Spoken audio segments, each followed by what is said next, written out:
السلام علیکم everyone, I hope you are all doing well. Welcome to housewife tales. آج میں آپ لوگوں کے لیے جو ناول لے کر آئی ہوں اس کا نام ہے ایک دیا رہنے دیا، اور اس کو لکھا ہے نگت سیما نے. مگر اس سے پہلے میں یہ بتا دوں کہ اس ناول پہ میرا کوئی اختیار نہیں ہے. The novel belongs to the writer. No copyright infringement is intended. پتہ نہیں اس کی آنکھ کیسے کھلی تھی، شاید نیچے ہونے والی چہل پہل سے، یا پھر کسی کے چلانے کی آواز سے، یا پھر ساتھ والے کسی گھر سے آنے والے میوزک کی بلند آواز سے. بہرحال اس کی آنکھ جیسے بھی کھل چکی تھی، حالانکہ اسے سوئے ہوئے ابھی دیر ہی کتنی ہوئی تھی. کچھ دیر پہلے ہی فجر کی نماز پڑھ کے تو سوئی تھی. پوری رات اس نے جاگتے ہوئے گزاری تھی. وقت کا پہیہ الٹا چل رہا تھا.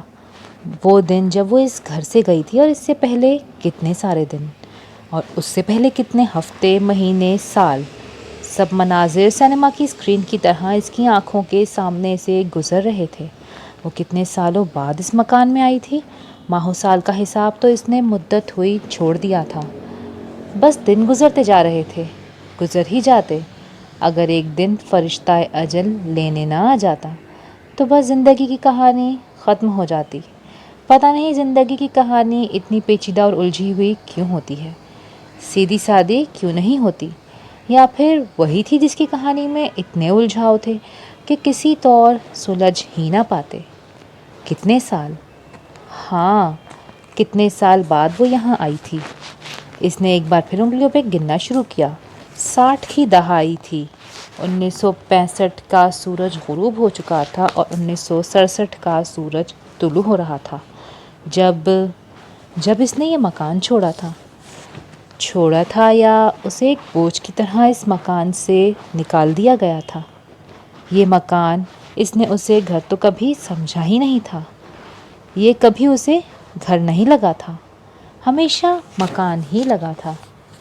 پتھر، اینٹ، سیمنٹ سے بنی 4 دیواری. وہ یکدم اٹھ کے بیٹھ گئی. اور وہ گھر لگا جو کبھی اس کا گھر تھا ہی نہیں، لیکن وہ ہمیشہ اسے اپنا گھر ہی لگتا تھا. اور وہاں جا کر وہ یوں پرسکون ہو جاتی جیسے اپنے گھر میں ہو. اپنا گھر جہاں داجی تھے، بڑی اماں تھیں، امو جان اور ابا میاں تھے، پھر حیدر سلطان تھے اس کے چاچو جان، اور خالدہ پھپھو تھیں، اور ادیبہ پھپھو، پھر اس کے بڑے بھیا اور بھیا جی. اب یہ سب نہیں تھے. وہ گھر نہیں تھا. اتنا بڑا کھلا گھر. اس گھر میں جب بھی وہ آتی، وہ گھر اسے اپنی نرم گرم آغوش میں لے لیتا. کیا اب بھی 11 سالوں بعد بھی وہ ایسا ہی ہوگا جیسا وہ چھوڑ کے گئی تھی؟ پورے 11 سال بعد وہ یہاں آئی تھی، اور وہ اب بھی نہ آتی اگر جو چھوٹے داجی اتنی بے بسی سے اسے نہ پکارتے. ایک بار، صرف ایک بار آ کر مل جاؤ گڑیا. میری سانسیں صرف تمہارے لیے اٹکی ہوئی تھیں. مجھے معاف کر دو میری بچی. میں نے آپ کو معاف کیا چھوٹے داجی. اس نے سوچ رکھا تھا وہ کبھی اس مکان میں نہیں آئے گی. مجھے تم سے بہت کچھ کہنا ہے، بس ایک بار گڑیا. اور ان کی التجاؤں نے اس کے دل پر پڑے ہوئے پتھر میں دراڑ ڈال دی تھی، اور وہ جو سارے عہد توڑ کر یہاں سے چلی آئی تھی. وہ یکدم بے چین ہو کر بیڈ سے اتر آئی. یہ وہی کمرہ تھا، فرسٹ فلور کا، جس میں 11 سال پہلے وہ رہتی تھی، اور جس کی کھڑکیوں اور دیواروں میں رنگین شیشے لگے ہوئے تھے. رات وہ بے حد تھکی ہوئی تھی، اسی لیے آتے ہی بستر پر گر کے سو گئی. لندن سے یہاں آتے ہوئے جسمانی سی زیادہ ذہنی تھکن نے اسے نڈھال کر دیا تھا، لیکن اب وہ کمرے کے وسط میں کھڑی چاروں طرف دیکھ رہی تھی. اتنے سالوں میں کمرے میں کوئی خاص تبدیلی نہیں ہوئی تھی. سامنے کے رخ پر جو دروازہ باہر برآمدے میں کھلتا تھا، اور دروازے کے ساتھ جو بڑی سی کھڑکی تھی، کھڑکی اور دروازے کے اوپر والے حصے میں رنگین شیشے تھے. شاید پرانے رنگین شیشے ٹوٹنے پر نئے سفید لگا دیے ہوں. جب سورج ذرا سا بلند ہوتا تھا اور اس کی کرنیں شیشوں پر پڑتیں تو سامنے دیوار پر رنگ برنگے چوکور خانے بن جاتے تھے. اسے رنگین عکس بہت اچھے لگتے تھے. رنگوں کے متحرک ٹکڑے کبھی دیوار پر کبھی فرش پر رقص کرتے. وہ بہت دلچسپی سے دیکھا کرتی تھی. اور بالکنی کا دروازہ، اس میں بھی تو ایسے ہی شیشے لگے تھے. اس نے یکدم رخ بدل کر دیکھا. بالکنی کا دروازہ بند تھا، اور دروازے کے ساتھ دیوار پر سرخ نیلے پیلے چوکور تیر رہے تھے ٹکڑے۔ گویا سورج اتنا بلند ہو گیا تھا کہ اس کی روشنی دروازے کے شیشوں پر پڑ رہی تھی۔ وہ بے اختیار بالکنی والے دروازے کی طرف بڑھی اور دروازے کی طرف بڑھتے ہوئے آج بھی اس کے دل کی دھڑکن معمول سے زیادہ تھی، ایسے ہی جیسے جب برسوں پہلے دروازہ کھولنے سے پہلے وہ یہ سوچ لیتی تھی، اور اس کی دھڑکن بے ترتیب ہو جاتی تھی کہ سامنے والے گھر کی بالکنی میں وہ ہوگا، کندھے پر تولیہ ڈالے، ریلنگ پر دونوں کوہنیاں ٹکائے، ادھر ادھر تکتا۔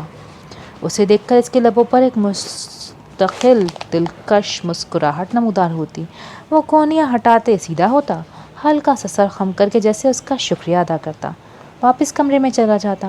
جن دنوں وہ گھر پر ہوتا تھا تو اس کی خواہش ہوتی تھی کہ صبح وہ بیدار ہونے کے بعد نیچے جانے سے پہلے بالکنی میں آیا کرے، بلکہ ضرور ہی آیا کرے، چاہے ایک لمحے کے لیے ہی صحیح۔ میں چاہتا ہوں صبح اٹھ کر سب سے پہلے جس چہرے پر میری نظر پڑے وہ تمہارا ہو، اور آنے والی ساری صبح کا آغاز تمہارا چہرہ دیکھ کر ہی کیا کروں۔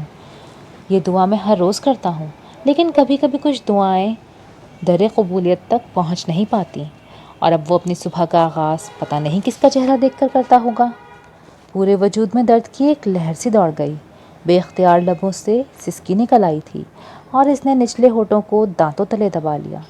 لمحے بھر کے لیے اس نے آنکھیں بند کر کے بے اختیار امڑ آنے والے آنسوؤں کو پیچھے دھکیلا، اور کسی مقناطیسی کشش کے زیر اثر وہ لمحہ بھر رکنے کے بعد پھر دروازے کی طرف بڑھ گئی تھی، اور جب اس نے دروازے کی چٹخنی کھولی تو اس کے ہاتھوں میں ہلکی سی لرزش تھی، اور دل کی دھڑکن یکدم بڑھ گئی، لیکن وہ دروازہ کھول کر آہستہ سے بالکنی میں آ گئی۔ پتہ نہیں کب سے یہ دروازہ نہیں کھلا تھا، اور پتہ نہیں اس کے جانے کے بعد کون اس کے کمرے میں رہا ہوگا۔ بالکنی میں آتے ہی اس کی نظروں نے سب سے پہلے اس گھر کو اپنے حصار میں لیا تھا، جو ہمیشہ اسے اپنا گھر لگا تھا۔ 8 فٹ چوڑی سڑک کے اس پار حسن پیلس آج بھی اسی شان و شوکت کے ساتھ کھڑا تھا، لیکن نہیں، حسن پیلس ویسا نہیں تھا۔ وہ بے اختیار ریلنگ تک آئی، اس کے کمرے کی بالکنی کے سامنے اس گھر کی بالکنی خالی تھی، اور بالکنی میں کھلنے والا کمرے کا دروازہ بھی بند تھا۔ تو کیا وہ جو سمجھ رہی تھی کہ آج 11 سال بعد بھی وہ بالکنی میں کھڑا اس کا انتظار کر رہا ہوگا؟ وہ کتنی ہی دیر تک ریلنگ پر ہاتھ رکھے سامنے والے گھر کی طرف دیکھتی رہی۔ دیواروں کا سیمنٹ اکھڑا ہوا تھا، اینٹوں کی درزوں سے کہیں کہیں خود رو پودے جھانک رہے تھے، پینٹ کیے نہ جانے کتنا عرصہ ہو گیا تھا۔ عجیب سی ویرانی اور اداسی در و دیوار سے ٹپکتی تھی۔ تو کیا وہاں کوئی نہیں رہتا؟ اماں جان ہر سال گرمیاں شروع ہونے سے پہلے سارے گھر میں سفیدی کرواتی، دروازوں کھڑکیوں پر پینٹ ہوتا، لیکن اب تو لگ رہا تھا جیسے برسوں سے یہاں کسی نے رنگ و روغن ہی نہ کرایا ہو۔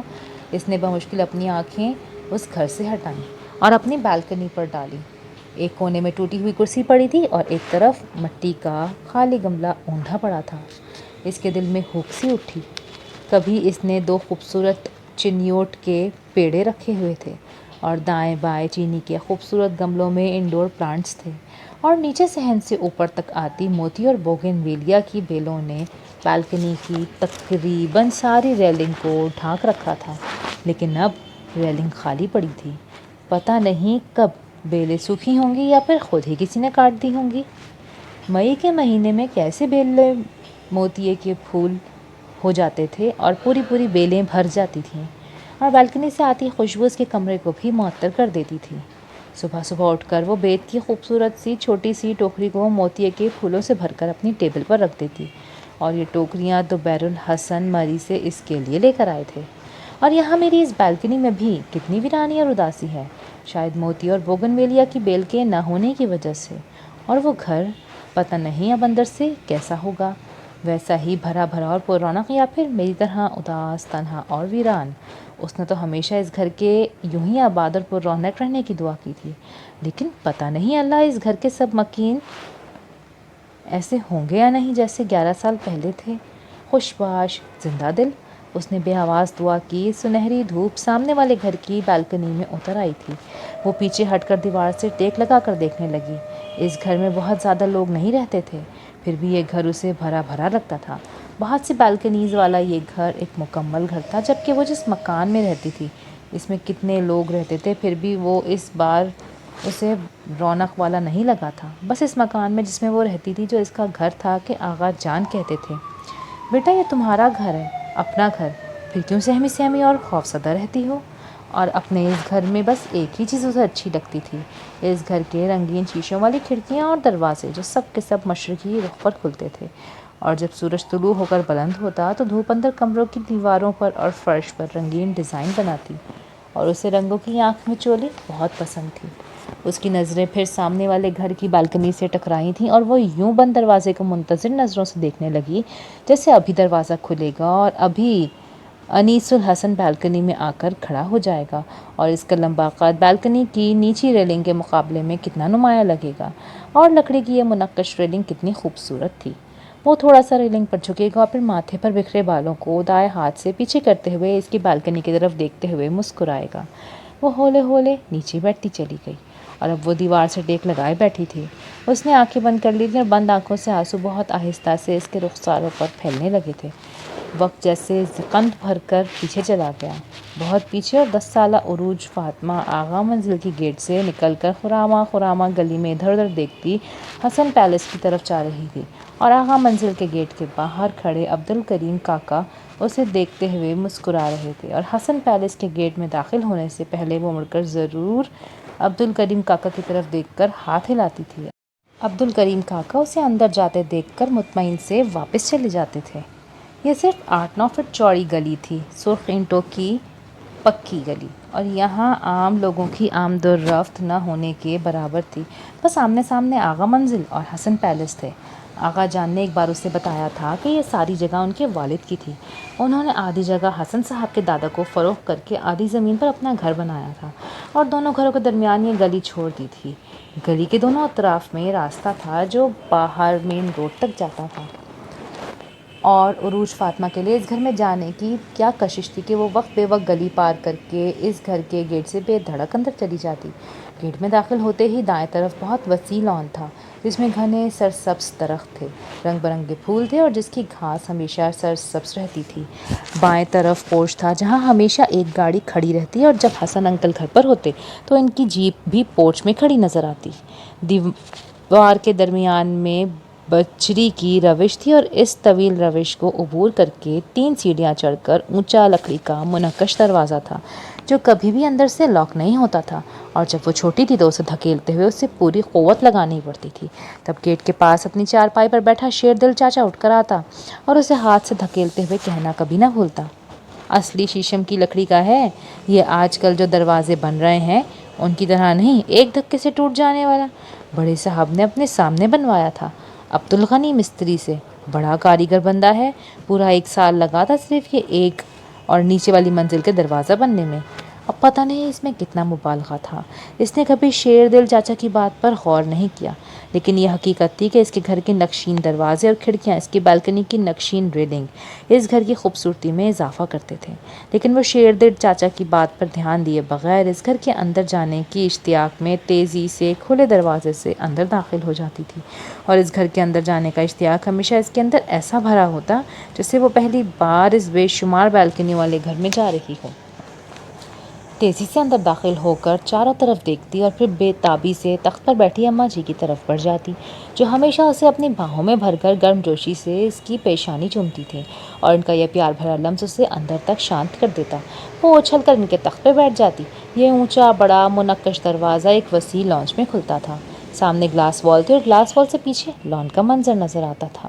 پچھلے لان میں بھی گھنے درخت تھے اور پھول تھے، اور پھلدار درخت بھی تھے۔ اماں جی کا تخت پوش گلاس وال کے دائیں طرف دیوار کے ساتھ بچھا ہوتا، اور وہ ان سے مل کر شیشے سے ناک ٹکا کر باہر دیکھتی۔ اماں جی مالٹے بڑے ہو گئے ہیں اور اب یلو یلو ہو گئے ہیں، لیمو اتنے کم کیوں ہیں؟ ضرور شیردل چاچا نے اتار لیے ہوں گے۔ انار کے درخت پر پھول تو کھل رہے ہیں، انار کب لگیں گے؟ اور ہاں، سرخ گلاب کی کیاری پھولوں سے بھر گئی ہے۔ وہ کچھ دیر کمنٹری کرنے کے بعد دوبارہ ان کے تخت پر آ کر بیٹھ جاتی، اور ہمیشہ کسی نہ کسی کام میں مصروف رہتی تھی۔ وہ ان کے پاس کھجور کے پتوں سے بنی ایک چھوٹی سی پٹاری تخت پر پڑی ہوتی، بالکل ویسی ہی جیسے سپیروں کے پاس ہوتی ہے۔ اماں جی، اس میں سانپ ہے کیا؟ پہلی بار جب اس نے یہ پٹاری دیکھی تو پوچھا تھا، اور وہ بے اختیار ہنس پڑی تھیں، اور انہوں نے پٹاری کا ڈھکن ہٹا دیا۔ اندر رنگ برنگے دھاگوں کی نلکیاں، بٹن، سوئیاں، کروشے اور ایسی ہی چیزیں موجود تھیں۔ پتہ نہیں ان سب چیزوں میں اس کے لیے کیا اصرار تھا کہ وہ جب بھی آتی بہت شوق اور اشتیاق سے کھول کر اسے دیکھتی تھی اور اماں جی مسکرا کر اسے دیکھتی رہتی۔ وہ کبھی کسی دوپٹے پر کروشیے کی بیل بنا رہی ہوتی، کبھی اپنے ململ کے دوپٹوں پر کڑھائی کر رہی ہوتی۔ اماں جی، جب میں دوپٹہ اوڑھنے لگوں گی تو آپ میرے دوپٹے پر ایسی ہی بیل بنا دیجیے گا۔ وہ ہر روز اپنی بات دہرانا نہیں بھولتی تھی۔ جب وہ دوپٹے اوڑھنے لگی تھی تو اماں نے اس کے لیے کتنے ہی دوپٹوں پر بیل بنا کر دی تھی، بلکہ اس سے پہلے بھی اس کے فراکوں اور کرتوں پر خوبصورت پھول کاڑھ کر دیے تھے۔ اس کا بس چلتا تو وہ صبح سے شام تک اسی گھر میں اماں جی کے پاس رہتی اور زہرا آپی سے لاڈ اٹھواتی کہ اس کا دل اس گھر میں نہیں لگتا تھا جہاں وہ 4 سال کی عمر میں لائی گئی تھی۔ 4 سالہ عروج فاطمہ کو عبدالکریم کاکا دسمبر 1948 میں اپنی چادر میں چھپائے آغا منزل میں داخل ہوئے تھے۔ یہ گھر اس کے نانا آغا فرحان علی کا تھا۔ اس گھر میں اس کے 2 ماموں وحید آغا اور سعید آغا بھی اپنے خاندان کے ساتھ رہتے تھے اور آغا فرحان علی کے چھوٹے بھائی آغا ریحان علی بھی اپنے خاندان کے ساتھ رہتے تھے۔ آغا منزل میں گراؤنڈ فلور پر 3 پورشن تھے۔ آغا فرحان علی 3 بھائی تھے۔ سب سے بڑے بھائی آغا فرحان علی، پھر ان سے چھوٹے عروج فاطمہ کے داجی آغا سلطان علی اور پھر سب سے چھوٹے آغا ریحان علی۔ آغا سلطان پولیس میں DIG تھے اور اپنی جاب کے سلسلے میں باہر ہی رہتے تھے اور بہت کم آغا منزل میں آتے تھے۔ پھر جب بڑے بیٹے احمد سلطان ڈپٹی کلیکٹر ہوئے تو تب تک وہ ریٹائر ہو چکے تھے، لیکن وہ احمد سلطان کے ساتھ ہی رہتے تھے۔ خاص موقعوں پر ہی آغا منزل آتے تھے۔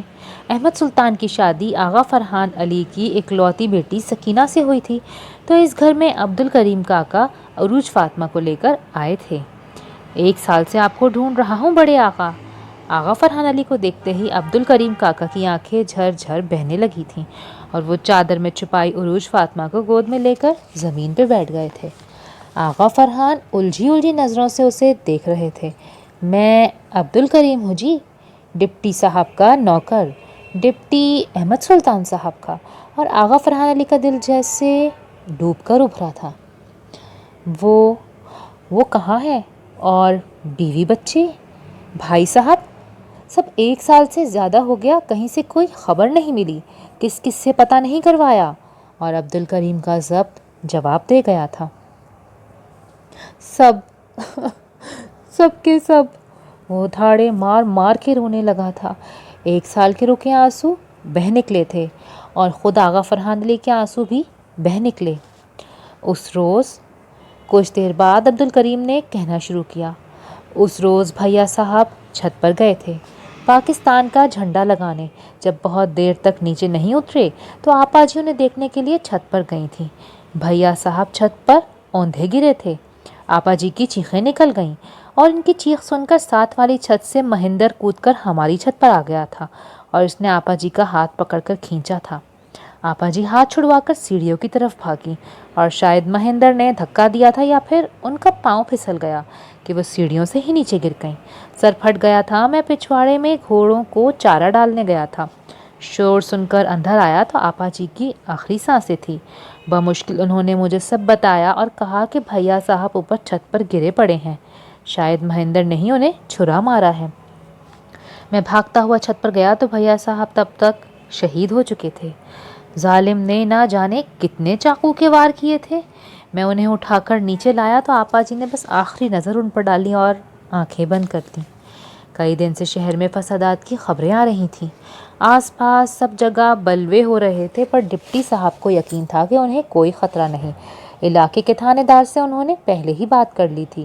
چند دن پہلے وہ ڈیرہ دون سے آئے تھے۔ علی گڑھ سے حیدر سلطان اور ظہور سلطان بھی آئے ہوئے تھے۔ ڈپٹی صاحب حیدر سلطان کے ساتھ زمینوں کی طرف گئے ہوئے تھے۔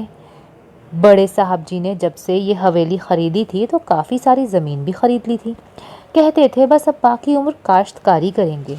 ڈپٹی صاحب زمینوں کی طرف گئے تھے۔ بڑے صاحب اور ظہور سلطان صاحب ان کے لیے پریشان تھے۔ میں بمشکل انہیں گھر پر چھوڑ کر ڈپٹی صاحب کو دیکھنے نکلا تھا اور حویلی سے ذرا دور چند گلیاں چھوڑ کر ڈپٹی صاحب مسجد کے پاس گرے پڑے تھے۔ کسی ظالم نے عین دل کے مقام پر چھرا مارا تھا۔ میں نے مدن بھیا کی مدد سے ان کو مسجد کے کچے صحن میں گڑھا کھود کر دفنایا۔ کیونکہ مدن نے بتایا تھا کہ ظالموں نے حویلی کی طرف جانے والے راستے بند کر دیے ہیں، پولیس ان کے ساتھ ملی ہوئی ہے۔ ادھر ادھر گلیوں میں سب چھرے اٹھائے پھر رہے ہیں۔ عبدالکریم کسی طرح چھپ چھپا کر تھانے کی طرف جاؤ، سنا ہے وہاں ایس پی چوپڑا صاحب آئے ہوئے ہیں۔ تھانے دار نے انہیں شہر میں امن و امان کی خبر دی ہے۔ چوپڑا صاحب اپنے ڈپٹی صاحب کے بہت دوست ہیں، بڑے ایماندار اور اچھے آدمی ہیں۔ تم بس انہیں ڈپٹی صاحب کا بتا کر حویلی کی حفاظت کے لیے کہو، وہ ضرور سب کو بحفاظت حویلی سے نکال کر لے جائیں گے۔ میں اتنے میں حویلی کی خبر لیتا ہوں، چھتوں سے ہو کر چلا جاؤں گا۔ مہندر بھی تو اپنے بھیا صاحب کا دوست تھا اور آپا جی کی بھی عزت کرتا تھا۔ میں اپنے آنسو نہیں روک پا رہا تھا۔ ہر شخص ایک جیسا نہیں ہوتا عبدالکریم کاکا، میں بھی تو مسلمان نہیں پر ڈپٹی صاحب کے خاندان کے لیے اپنی جان دے سکتا ہوں۔ سنا ہے سب لوگ رات حویلی پر حملہ کرنے کا پروگرام بنا رہے ہیں۔ آغا سکندر بہت تحمل سے عبدالکریم کو بولتا سن رہے تھے۔ کئی بار ان کا جی چاہا وہ اسے کہیں، عبدالکریم سب باتیں چھوڑو، بس یہ بتاؤ کہ وہ سب کیا سب؟ کوئی بھی نہیں۔ لیکن انہوں نے عبدالکریم کو بولنے دیا، پتہ نہیں کب سے اس کے اندر ساری باتیں جمع تھیں۔ حیدر سلطان پتہ نہیں کہاں تھے۔ میں کمات کے کھیتوں میں چھپتا چھپاتا حیدر سلطان کو تلاشتا تھانے پہنچا تو ایس پی صاحب کی جیپ وہاں نہیں تھی اور تھانہ خالی پڑا تھا۔ میں اندھیرا ہونے تک گنے کے کھیت میں چھپا رہا۔ شہر کے اندر سے شور و غل، نعروں ہنگاموں کی آوازیں آ رہی تھیں۔ میں بہت مشکل سے رات کے پچھلے پہر جب گلیاں خاموش ہو گئی تھیں، بس کہیں کہیں آگ کے شعلے نظر آتے تھے، حویلی پہنچا۔ حویلی کا گیٹ چوپٹ کھلا تھا۔ میں دبے پاؤں اندر گیا تھا اور سب کے سب عبدالکریم کاکا کی ہچکیاں بند گئیں۔ ہماری عزتیں تو محفوظ رہی تھیں۔ تم نے دیکھا تھا عبدالکریم، سب کی لاشیں تھیں وہاں۔ عبدالکریم نے اپنی میلی چادر سے اپنا چہرہ صاف کیا۔ جی بڑے آقا، سب کے سب، بڑے صاحب، ظہور سلطان، بڑے بھیا، چھوٹی بھرجائی، خالدہ آپی، ادیبہ باجی، سب۔ اللہ تیرا شکر، عزتیں محفوظ رہ گئیں، ورنہ کہتے ہیں ہماری 90,000 عورتیں ادھر۔ اور آغا فرحانہ کی آواز بھر آ گئی۔ انہوں نے بات ادھوری چھوڑ دی تھی۔ جی اللہ کا شکر ہے، عزتیں تو محفوظ رہ گئیں۔ میں تو جی وہاں بیٹھا روتا رہا، پتہ نہیں کتنی ہی دیر تک۔ کبھی بڑے بھیا کے پاس بیٹھتا، ان کے خوبصورت ہاتھ اور آنکھیں چومتا، کبھی بڑے صاحب کے پاس اور کبھی ظہور سلطان کے پاس۔ ابھی دن ہی کتنے ہوئے تھے ان کی شادی کو، دلہن کے ہاتھوں کی مہندی کا رنگ بھی نہیں اترا تھا۔ پھر مدن چھت کے راستے اتر کر آیا اور میرے کندھے پر ہاتھ رکھا۔ میں نے مڑ کر نہیں دیکھا۔ بڑے آقا، یہ سب نہیں رہے تھے، میں جی کر کیا کرتا؟ پر مدن نے مجھ سے کہا، یہ میں ہوں مدن، عبدالکریم کاکا، صبح ہونے میں دیر نہیں ہے، ہمیں صبح سے پہلے ان کو دفنانا ہے کاکا۔ اور پھر ہم نے احاطے میں ہی 2 گڑھے کھود کر سب کو دفنا دیا۔ مدن نے بتایا وہ مجھے تھانے بھیج کر کسی نہ کسی طرح حویلی پہنچ گیا تھا اور بڑے صاحب کو حملے کا بتایا تھا، لیکن اس وقت باہر نکلنے کا کوئی راستہ نہیں بچا تھا۔ بڑے صاحب نے کہا اگر رات بھر حملہ نہ ہوا تو وہ پچھلے پہر نکلنے کی کوشش کریں گے، لیکن پھر انہوں نے حویلی کو گھیر لیا۔ دروازے کو توڑنے کی کوشش کی جانے لگی تو بڑے صاحب نے اپنے ہاتھوں سے ادیبہ باجی، خالدہ آپی اور دلہن بی بی کو گولیاں ماری تھیں میرے سامنے۔ اور پھر بڑے بھیا نے عروج فاطمہ کو گود میں اٹھا کر بڑے صاحب کے سامنے کھڑا کیا تو بڑے صاحب نے بندوق پھینک دی۔ تب بڑے بھیا نے بندوق اٹھا لی، 3 بار ٹریگر پر ہاتھ رکھا اور پھر عروج فاطمہ کا گلا گھونٹنے کے لیے اس کی ننھی سی گردن پر بھی ہاتھ رکھا، پر یکدم انہوں نے عروج فاطمہ کو میرے حوالے کر دیا۔ مدن، اسے لے کر چلے جاؤ، اگر اسے بچا سکے تو کسی نہ کسی طرح لاہور آغا جان کے پاس بھجوا دینا۔ دہلی میں ظہور چاچا کی سسرال ہے، کسی طرح ان تک پہنچا دینا، وہ پھر آغا جان تک پہنچا دیں گے، اور اگر نہ پہنچا سکو تو پھر اپنے ہاتھ سے اس کا گلا گھونٹ دینا۔ بڑے بھیا نے پھر بندوق اٹھا لی تھی، لیکن بڑے بھیا نے ہاتھ جوڑ دیے تھے۔ داجی، میرے باپ کے خاندان کا کوئی تو نام لیوا ہو، بس یہ ایک ادنا سی کوشش ہے کہ، اور مجھے مدن پر اعتبار ہے داجی کہ وہ کسی کے حوالے کرنے سے پہلے اسے خود مار دے گا۔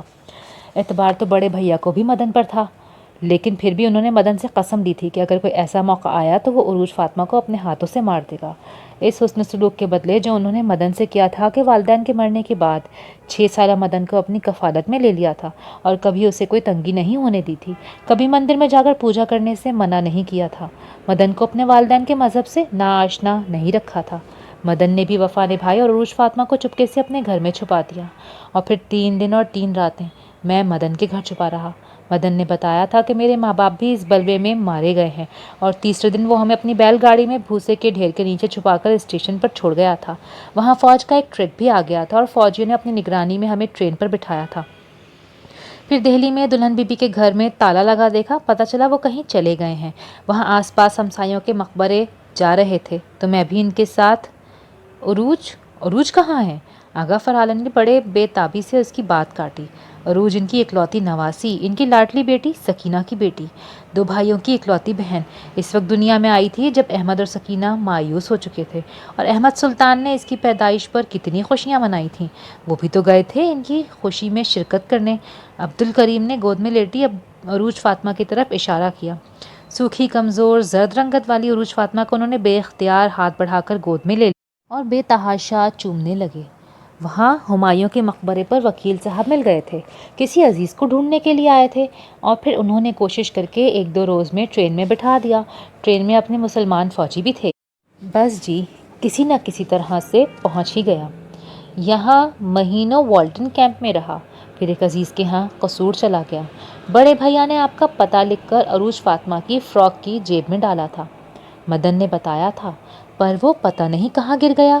بس نام ذہن میں رہ گیا تھا کہ آپا جی سے آپ کا اور وحید آقا کا ذکر سن رکھا تھا، پر اتنے بڑے شہر میں صرف نام سے کیسے ڈھونڈتا؟ پھر بھی ڈھونڈتا رہا، ہر ایک سے پوچھتا پھرتا تھا۔ ابھی 3 روز پہلے ہسپتال میں مولوی منظور صاحب مل گئے، وہاں حویلی میں بچوں کو قرآن پڑھانے آتے تھے، ان سے ذکر کیا۔ ان کا بیٹا بھی وکیل ہے، انہوں نے کہا شاید وہ ایڈوکیٹ وحید آقا کو جانتا ہو۔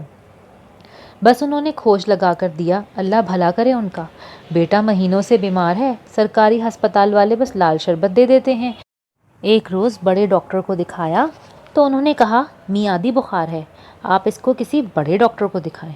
اور اس روز جب آغا فرحان علی عروج فاطمہ کو گود میں لیے گھر کے اندر آئے تو اس روز اس رنگین شیشوں والے گھر میں کوہرام مچ گیا تھا۔ وہ جو ایک آس تھی کہ شاید کبھی کوئی بھولے بھٹکے آ جائے، کیا خبر کہیں کسی طرف نکل گئے ہوں اور کبھی آ جائیں، وہ امید ختم ہو گئی۔ دیکھتے ہی دیکھتے آغا منزل میں دریاں بجھ گئیں اور شہید ہونے والوں کے ایصال ثواب کے لیے سپارے پڑھے جانے لگے۔ تیسرے دن عبدالکریم نے جانے کی اجازت مانگی۔ کہاں جاؤ گے عبدالکریم؟ آغا جان نے پوچھا۔ قصور میں میرے چچا کا بیٹا ہے، اسی کے پاس جاؤں گا۔ یہاں ہی رہ جاؤ عبدالکریم، ہمارے پاس۔ عروج فاطمہ تمہارے ساتھ مانوس ہے، ہم سب کو تو اجنبی نظروں سے دیکھتی ہے۔ 6 ماہ کی تھی جب سکینہ لے کر آئی تھی اسے، تم یہاں رہو گے تو اس کا دل لگ جائے گا۔ اور عبدالکریم وہاں ہی آغا منزل میں رہنے لگا تھا اور عروج فاطمہ کا خیال رکھتا، ایسے ہی جیسے وہ اس کی اپنی بچی ہو، اور آقا جان ہمیشہ اس کے ممنون رہتے۔ عبدالکریم تم نہ ہوتے تو میں اکیلا عروج فاطمہ کو ایسے خیال نہ رکھ پاتا، یہاں تو کسی کے پاس فرصت ہی نہیں۔ شرمندہ نہ کیا کریں آقا جان، عبدالکریم ان کی عاجزی پر شرمندہ سا ہو جاتا۔ عروج فاطمہ ایک سہمی ہوئی سی خوفزدہ سی بچی تھی۔ 3 سال کی عمر میں جو منظر اس نے دیکھا وہ خونی منظر اس کے ذہن میں ثبت ہو گیا تھا۔ اس پر جان چھڑکنے والے بھیا جی، داجی، امو جان، چھوٹے بھیا، وہ اکثر سوتے میں چیخ مار کے اٹھ جاتی تھی۔ آغا فرحان علی اسے اپنے کمرے میں اپنے پاس سلاتے تھے۔ عروج فاطمہ کو اس گھر کے سب بچوں نے رد کر دیا تھا، کمزور سی دبلی پتلی سانولی بچی کسی کو پسند نہیں آئی تھی۔ ممی اب یہ گندی بچی ہمارے گھر رہے گی؟ او نو، آئی کانٹ بیئر اٹ۔ یہ کاظم آغا تھے، وحید آغا کا سب سے بڑا بیٹا، جو عمر میں عروج سلطان سے 7 سال بڑا تھا اور زبان ٹیڑھی کر کے صرف انگریزی میں بات کرتا تھا۔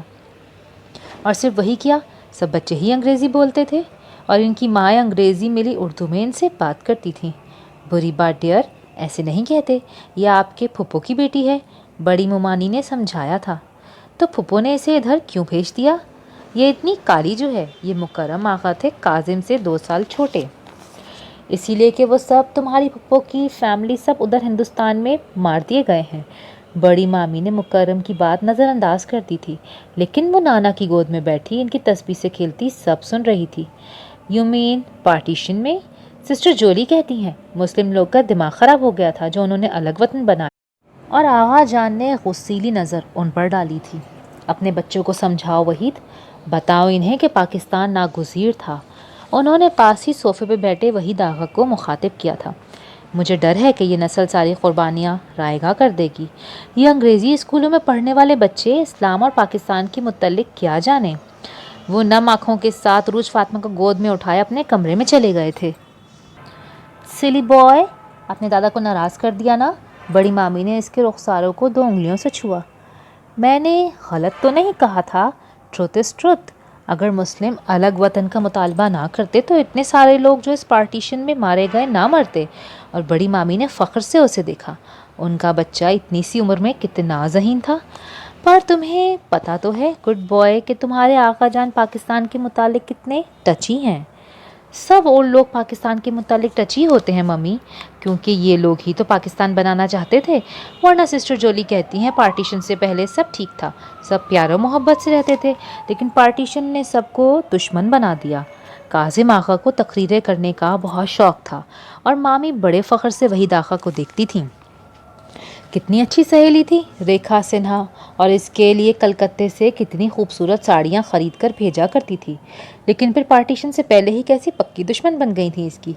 کیسا نفرت کا زہر بھرا ہوا تھا اس کے اندر جب وہ سن 1946 میں ڈھیروں تحفے لے کر کلکتے گئی تھی اور ان سے ملنے بھی گئی تھیں، اور اس نے اپنی باتوں سے کتنے گھاؤ لگائے تھے انہیں۔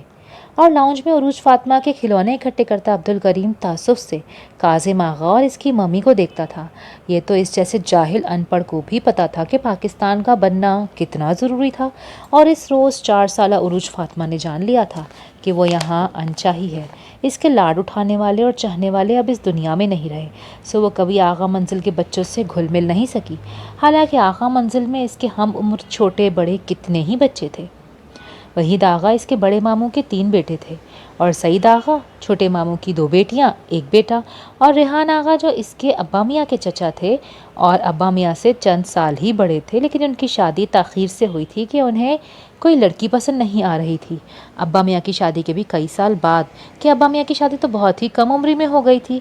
ان کے بھی 4 بچے تھے، 2 بیٹیاں اور 2 بیٹے۔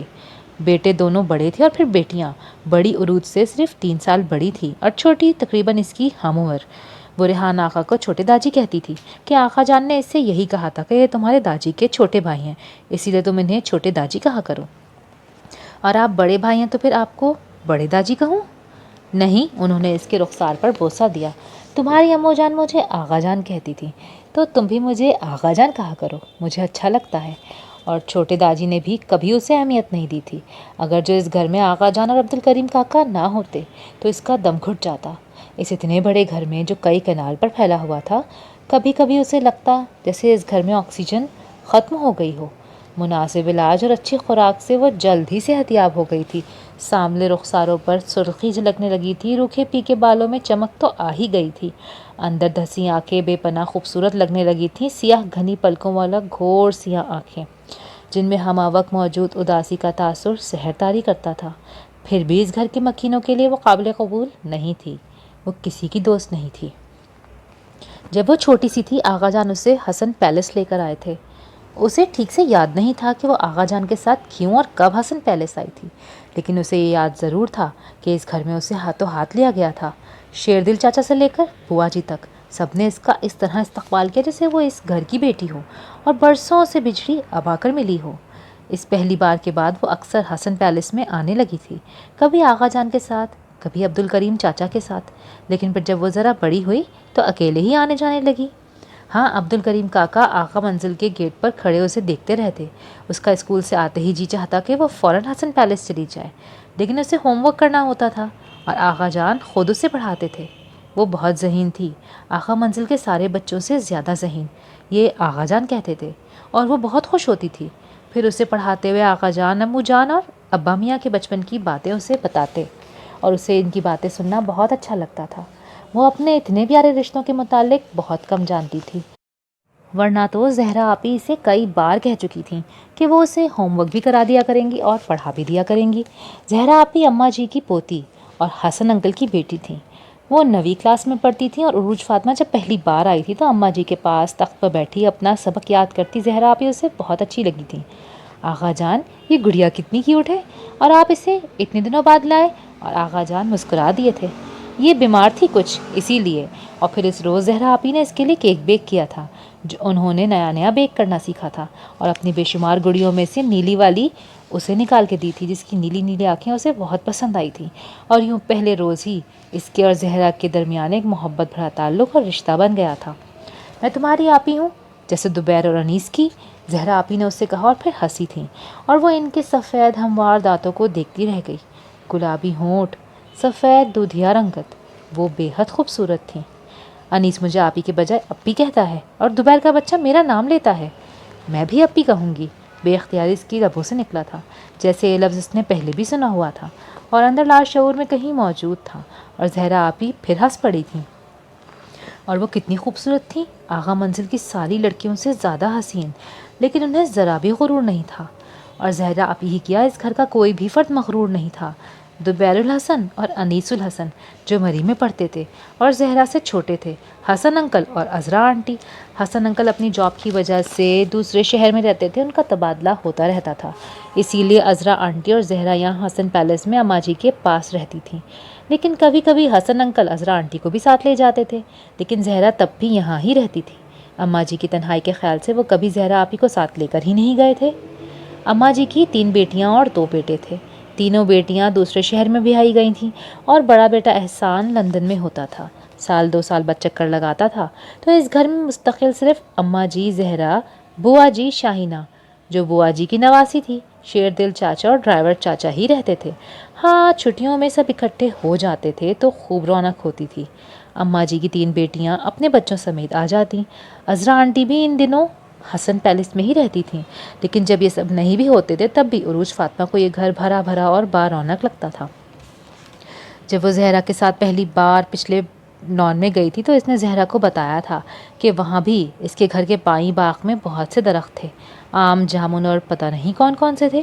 اور ایک بار جب عبد الکریم کاکا سے جامن لے کر اپنے فراک کے دامن میں ڈالے تھے تو امو جان خفا ہو گئی تھیں کہ اس نے اپنا نیا فراک خراب کر دیا، اور بس ایسے ہی کبھی کبھی یکدم کوئی خیال، کوئی یاد اس کے ذہن کی تختی پر نمودار ہو جاتی، لاشعور سے شعور میں آ جاتی، اور پھر سب کچھ بلینک ہو جاتا۔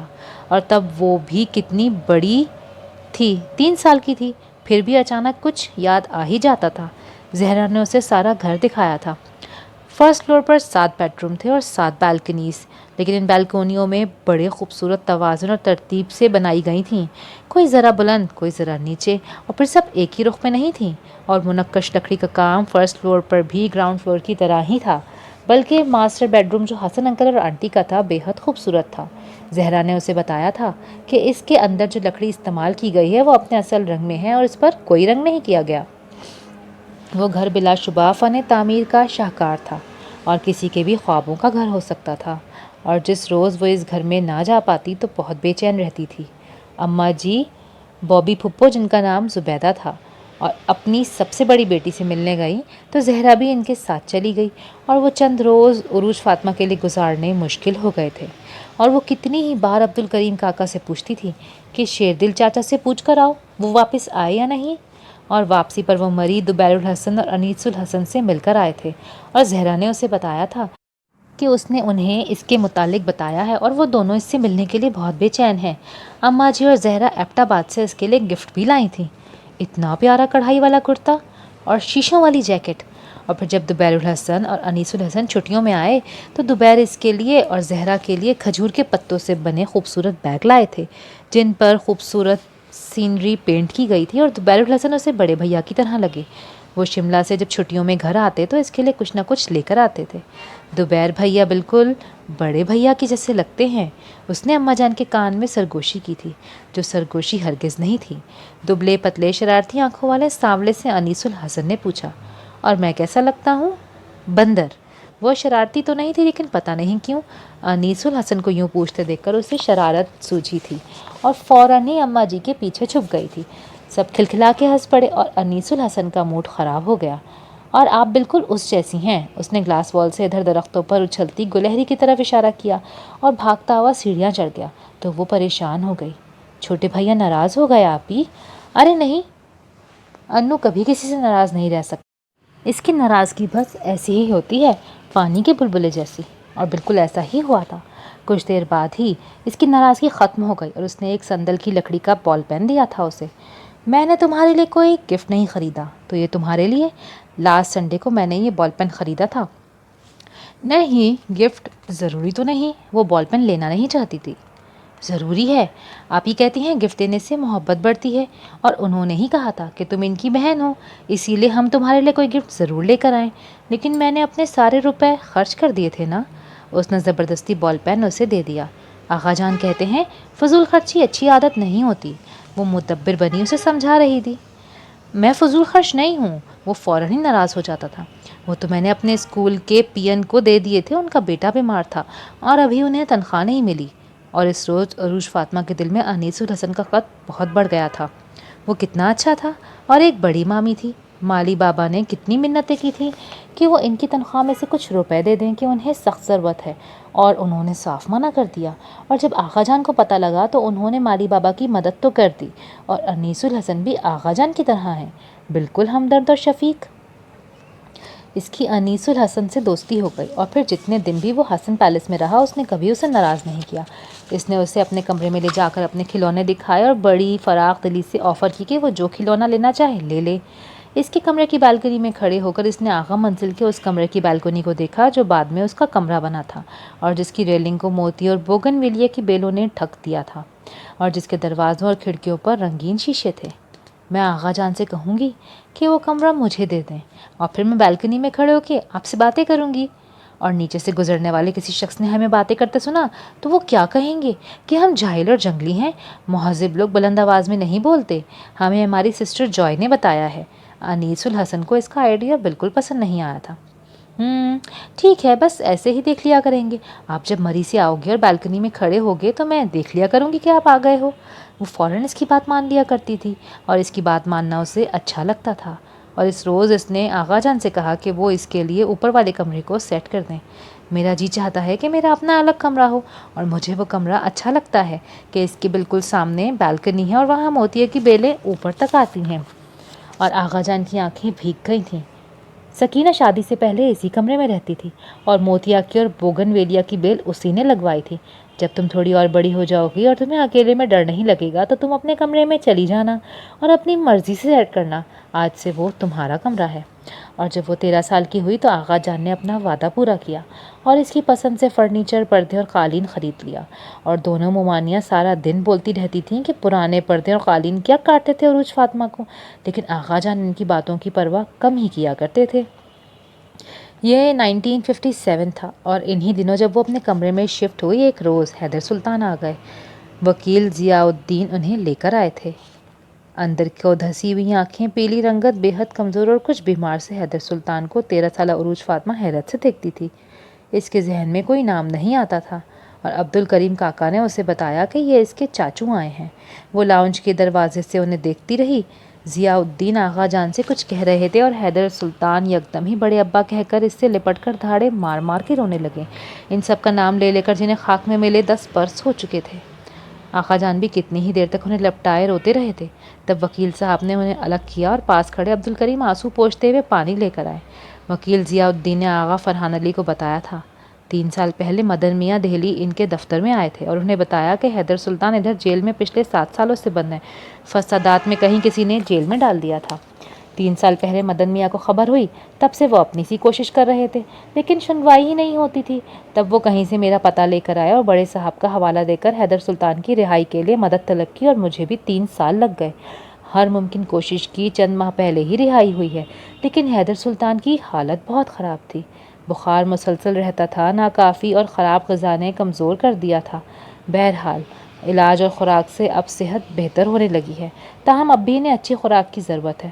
پاسپورٹ ویزے کے چکر میں اتنا وقت لگ گیا، مجھے بھی اپنے عزیزوں سے ملنے آنا تھا، سو مدن میاں سے یہی طے ہوا تھا کہ میں حیدر سلطان کو ساتھ لے کر جاؤں گا۔ آپ کا کیسے شکریہ ادا کروں وکیل صاحب، اللہ آپ کو اس کا اجر دے گا، ہمیں تو حیدر کی زندگی کی کوئی امید ہی نہیں تھی۔ شکریہ کیسا آغا جان، بڑے صاحب سلطان آغا کے ہمارے خاندان پر بڑے احسان تھے، ہم تو کچھ بھی نہیں کر سکے، دم آخر مدن ہی تھے، بڑے صاحب کے پاس۔ انہوں نے کچھ چیزیں اس کے حوالے کی تھیں، اگر حیدر سلطان بچ گئے تو ان کے حوالے کرتے، دوسری صورت میں یہ ذمہ داری مجھ پر تھی کہ میں آپ تک پہنچا دوں۔ مدن میاں نے وفا نبھائی، سب سنبھال کے رکھا، مجھ تک سے ذکر نہیں کیا، اور اب آتے سمے حیدر کے حوالے کیے۔ وہاں کی جائیداد کے کاغذات وغیرہ ہیں، سنا تھا ادھر کی جائیداد کے بدلے ادھر جائیداد مل رہی ہے۔ جب تک وکیل صاحب باتیں کرتے رہے، حیدر سلطان سر جھکائے روتے رہے، پھر یکدم انہوں نے سر اٹھا کر پاس کھڑے عبد الکریم کی طرف دیکھا۔ عبد الکریم کاکا، میں صدقے جاؤں بھیا۔ عبد الکریم کی آواز آنسوؤں میں رندھی تھی۔ وہ مدن نے کہا تھا وہ آپ کے پاس تھی، آپ کو اور اس کو اسٹیشن پر چھوڑا تھا اس نے۔ ان کی آواز میں وحشت تھی۔ تب دروازے کے پیچھے سے جھانکتی عروج فاطمہ کو آغا فرحان علی بازی اسے پکڑ کر سامنے لائے۔ اسے پہچانو حیدر سلطان؟ بٹو، ان کے لبوں سے نکلا تھا۔ میری شہزادی، گڑیا، کوئین۔ وہ اسے اپنے ساتھ لپٹائے رو رہے تھے اور عروج فاطمہ کے کانوں میں ابا میاں کی آوازیں آتی تھیں۔ میرا دلدار، دلبر، علی گڑھ کا شہزادہ۔ وہ حیدر سلطان کو ایسے ہی مخاطب کرتے تھے، اور وہ تھے بھی تو شہزادوں کی سی آن بان رکھنے والے، خوبصورت اور وجیح۔ یہ تو بالکل سکینہ بھابھی جیسی ہے نا بڑے ابا؟ اور آغا جان نے آنسو پوچھتے ہوئے اس بات میں سر ہلایا تھا۔ مدن بھیا کہتے تھے سکینہ بھابھی، اماں جانی، ادیبہ اور خالدہ آپی، سب کو داجی نے خود۔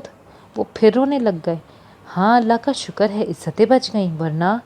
وکیل صاحب رات کو چلے گئے تھے۔ رات کو کھانے کی ٹیبل پر دونوں مامیوں کے منہ بنے ہوئے تھے، اور گھر میں کسی نے بھی حیدر سلطان کی آمد پر خوشی کا اظہار نہیں کیا۔ حیدر سلطان نے بے حد حیرت سے آغا جان سے پوچھا، بڑے ابا یہ وحید اور سعید کو کیا ہو گیا ہے؟ 11 سال پہلے تو ایسے نہیں تھے، کیا کوئی پریشانی ہے؟ نہیں بیٹا، پریشانی تو کوئی نہیں، بس اپنی ذات سے ہی محبت بڑھ گئی ہے، اپنے علاوہ کوئی دوسرا نظر ہی نہیں آتا انہیں۔ اور آغا جان نے غلط تو نہیں کہا تھا، اتنے سال ہو گئے تھے اسے آئے ہوئے۔ وحید ماموں اور سعید ماموں نے ان سارے سالوں میں فقط 6 یا 7 دفعہ ہی اس سے بات کی تھی۔ آغا منزل والوں نے عروج فاطمہ کی طرح حیدر سلطان کو بھی قبول نہیں کیا۔ اگر جو آغا جان نہ ہوتے تو شاید وہ انہیں گھر میں بھی نہیں گھسنے دیتے۔ اور جب عروج فاطمہ بہت شوق سے حیدر سلطان کو اپنا کمرہ دکھانے اوپر لائی تو وہ حیران ہوئے۔ بٹو، تم یہاں اوپر اکیلی رہتی ہو؟ پہلے تو آغا جان کے کمرے میں سوتی تھی، پھر میں نے آغا جان سے خود کہہ کر اپنے لیے کمرہ لیا ہے، مجھے یہ بہت اچھا لگتا ہے۔ آغا جان کہتے ہیں شادی سے پہلے میری امو جان بھی اسی کمرے میں رہتی تھیں۔ ہاں، یہ کمرہ سکینہ بھابھی کے پاس تھا، اور تب سکینہ بھابھی نے یہاں اس کمرے میں اس طرف 2 پیڑے رکھے ہوئے تھے، اور یہاں وہ سوچ سوچ کے بتا رہے تھے، اور وہ اشتیاق سے سن رہی تھی۔ پتہ ہے بٹو، یہاں اوپر 3 بیڈ روم ہے نا، اور وہ جو تمہارے سامنے والا بیڈ روم ہے نا، جب بھی ابا جان یہاں آتے تو خالدہ اور ادیبہ آپی اس بیڈ روم پر قبضہ کر لیتی تھیں، اور پھر رات گئے تک تینوں جاگ کر باتیں کرتی تھیں، اور ظہور بھائی کو اور مجھے بازار بھیج کر کچھ نہ کچھ منگواتی رہتی تھیں۔ سنو بٹو، تم سعید بھائی کی کسی بیٹی کو یہاں اپنے کمرے میں کیوں نہیں سلا لیتی؟ دونوں بہنیں؟ وہ تو مجھ سے بات بھی نہیں کرتی۔ عروج فاطمہ نے ان کی بات کاٹ دی۔ پتہ نہیں لوگ کیسے اور کیوں بدل جاتے ہیں بٹو۔ حیدر سلطان بے حد اداس ہو گئے تھے، اور پھر 2 دن بعد ہی وہ اوپر سامنے والے بیڈ روم میں آ گئے تھے۔ یوں بھی نیچے کوئی روم خالی نہیں تھا۔ ایک پورشن میں آغا جان اور وحید آغا کی فیملی تھی، دوسرے میں ریحان آغا کا خاندان تھا، اور تیسرا پورشن سعید آغا کے پاس تھا۔ اور حیدر سلطان بنا کچھ کہے فرسٹ فلور پر آ کے وہ خود بھی عروج کے قریب رہنا چاہتے تھے، ورنہ تیسرا پورشن ان کے والد سلطان آغا کا تھا۔ فرسٹ فلور ان کے دادا نے اپنے لیے رکھا تھا، اور گراؤنڈ فلور کے تینوں پورشن تینوں بیٹوں کے لیے۔ جب تک وہ زندہ رہے فرسٹ فلور پر ہی رہے، اور جب کبھی بیٹی سسرال سے آتی تو وہ بھی اوپر ہی رہتی، لیکن ان کے بعد فرسٹ فلور کے کمرے کچھ عرصہ خالی رہے تھے، پھر سکینہ، ادیبہ وغیرہ نے انہیں آباد کیے رکھا، اور اب عروج فاطمہ اور حیدر سلطان نے انہیں آباد کر لیا تھا۔ عروج فاطمہ نے بہت شوق سے حیدر سلطان کا کمرہ سیٹ کیا تھا۔ آغا جان نے حیدر سلطان کے ساتھ جا کر انہیں خود شاپنگ کروائی تھی کہ وہاں سے تو وہ صرف ایک چمڑے کا بیگ لائے تھے، جس میں ان کے استعمال کے صرف 2 جوڑے تھے، جو جیل سے آنے کے بعد وکیل صاحب نے انہیں خود دلوائے تھے۔ رات کو سونے سے پہلے وہ کچھ دیر ضرور اس کے پاس بیٹھتے تھے، اور ابا جان کی، امو جان کی، بڑے بھیا، چھوٹے بھیا، سب کی باتیں کرتے تھے، اور وہ بہت اشتیاق سے سنتی تھی، وہ جو سب اس کے اپنے تھے، لیکن اسے ان سب کے متعلق کچھ بھی پتہ نہیں تھا۔ پتہ ہے بٹو، تم مجھے چاچی کہتی تھی، سکینہ بھابھی تمہیں سکھاتی تھیں کہ چاچا جی کہو، لیکن تمہارے منہ سے چاچی ہی نکلتا تھا، اور میں بھابھی سے کہتا تھا اسے چاچی ہی کہنے دیں، مجھے اچھا لگتا ہے، اور وہ حیدر سلطان کو چاچی کہنے لگی۔ اور یہ پہلی بار ہوا تھا کہ وہ پورے 3 دن بعد حسن پیلس گئی تھی، اور انیس الحسن کا موڈ خراب تھا۔ ان دنوں زبیر الحسن اور انیس الحسن مری میں اپنی تعلیم مکمل کر کے واپس گھر آ گئے تھے اور کالج میں پڑھ رہے تھے۔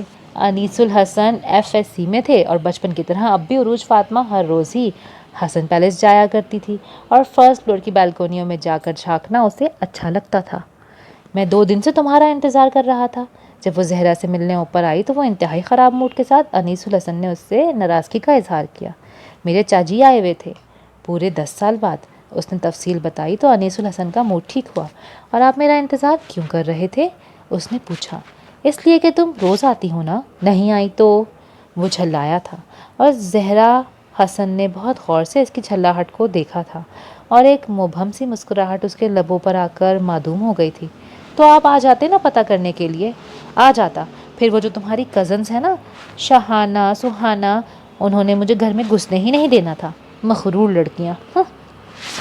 وہ تو میرا بھی گھر ہے نا، پہلی بار اس مکان کو اس نے اپنا گھر کہا تھا۔ اور پھر آپ کا آنا بنتا بھی ہے نا، آغا جان کو مبارکباد دینے اور چاچی سے ملنے۔ ہاں یہ تو ہے۔ انیس الحسن کا موڈ خود ہی ٹھیک ہو گیا اور پھر وہ حیدر سلطان سے ملنے زبیر الحسن کے ساتھ آیا تھا اور آغا جان نے دونوں کی بے حد تعریف کی تھی۔ حیدر سلطان ان سے مل کر بے حد خوش ہوئے تھے، ان سے ان کے ڈیڈی کی باتیں کرتے رہے۔ حسن بھائی کی شادی میں شرکت کرنے میں بھائی صاحب کے ساتھ آیا تھا۔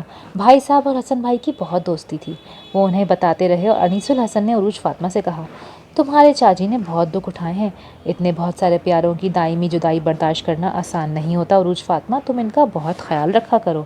اور اس روز اس سے انیس الحسن بہت مہربان اور شفیق لگا تھا، ورنہ اس گھر کے اتنے سارے لوگوں میں کسی نے حیدر سلطان کے دکھ کو اس طرح محسوس نہیں کیا تھا۔ اب آغا منزل میں آغا جان اور عبد الکریم کاکا کے علاوہ حیدر سلطان بھی تھے جو اسے اپنے لگتے تھے اور جن کی وجہ سے اس کا دل کچھ کچھ آغا منزل میں لگنے لگا تھا اور وہ گھنٹوں حیدر سلطان کے پاس بیٹھی ان سے چھوٹی چھوٹی باتیں پوچھتی رہتی۔ پتہ ہے بٹو، میں نے بھائی صاحب کو اپنی آنکھوں سے گرتے دیکھا تھا، میں ان کی طرف جانا چاہتا تھا، وہ بہت سارے تھے جنہوں نے بھائی صاحب کو گھیرا ہوا تھا، پھر کسی نے میرے بازو میں چاقو مارا اور پتہ نہیں کون تھا جو مجھے گھسیٹتا ہوا کھیتوں میں لے گیا تھا۔ یہاں سے مت نکلنا، میں صورتحال دیکھ کر آتا ہوں۔ لیکن مجھے صبر نہیں آ رہا تھا، میں کچھ دیر بعد ہی زخمی بازو کے ساتھ باہر نکلا تو انہوں نے مجھے پکڑ لیا اور جیل میں ڈال دیا کہ میں فسادات پھیلا رہا ہوں۔ میں ماہی بے آپ کی طرح تڑپتا تھا کہ کہیں سے کچھ خبر مل جائے، لیکن اور ایک روز ٹرک میں بھر کر ہم سب قیدیوں کو کسی اور جیل میں بند کر دیا گیا۔ میرا جینے کو جی نہیں چاہتا تھا بٹو، پر ایک آس تھی، ایک امید کہ شاید کوئی زندہ ہو۔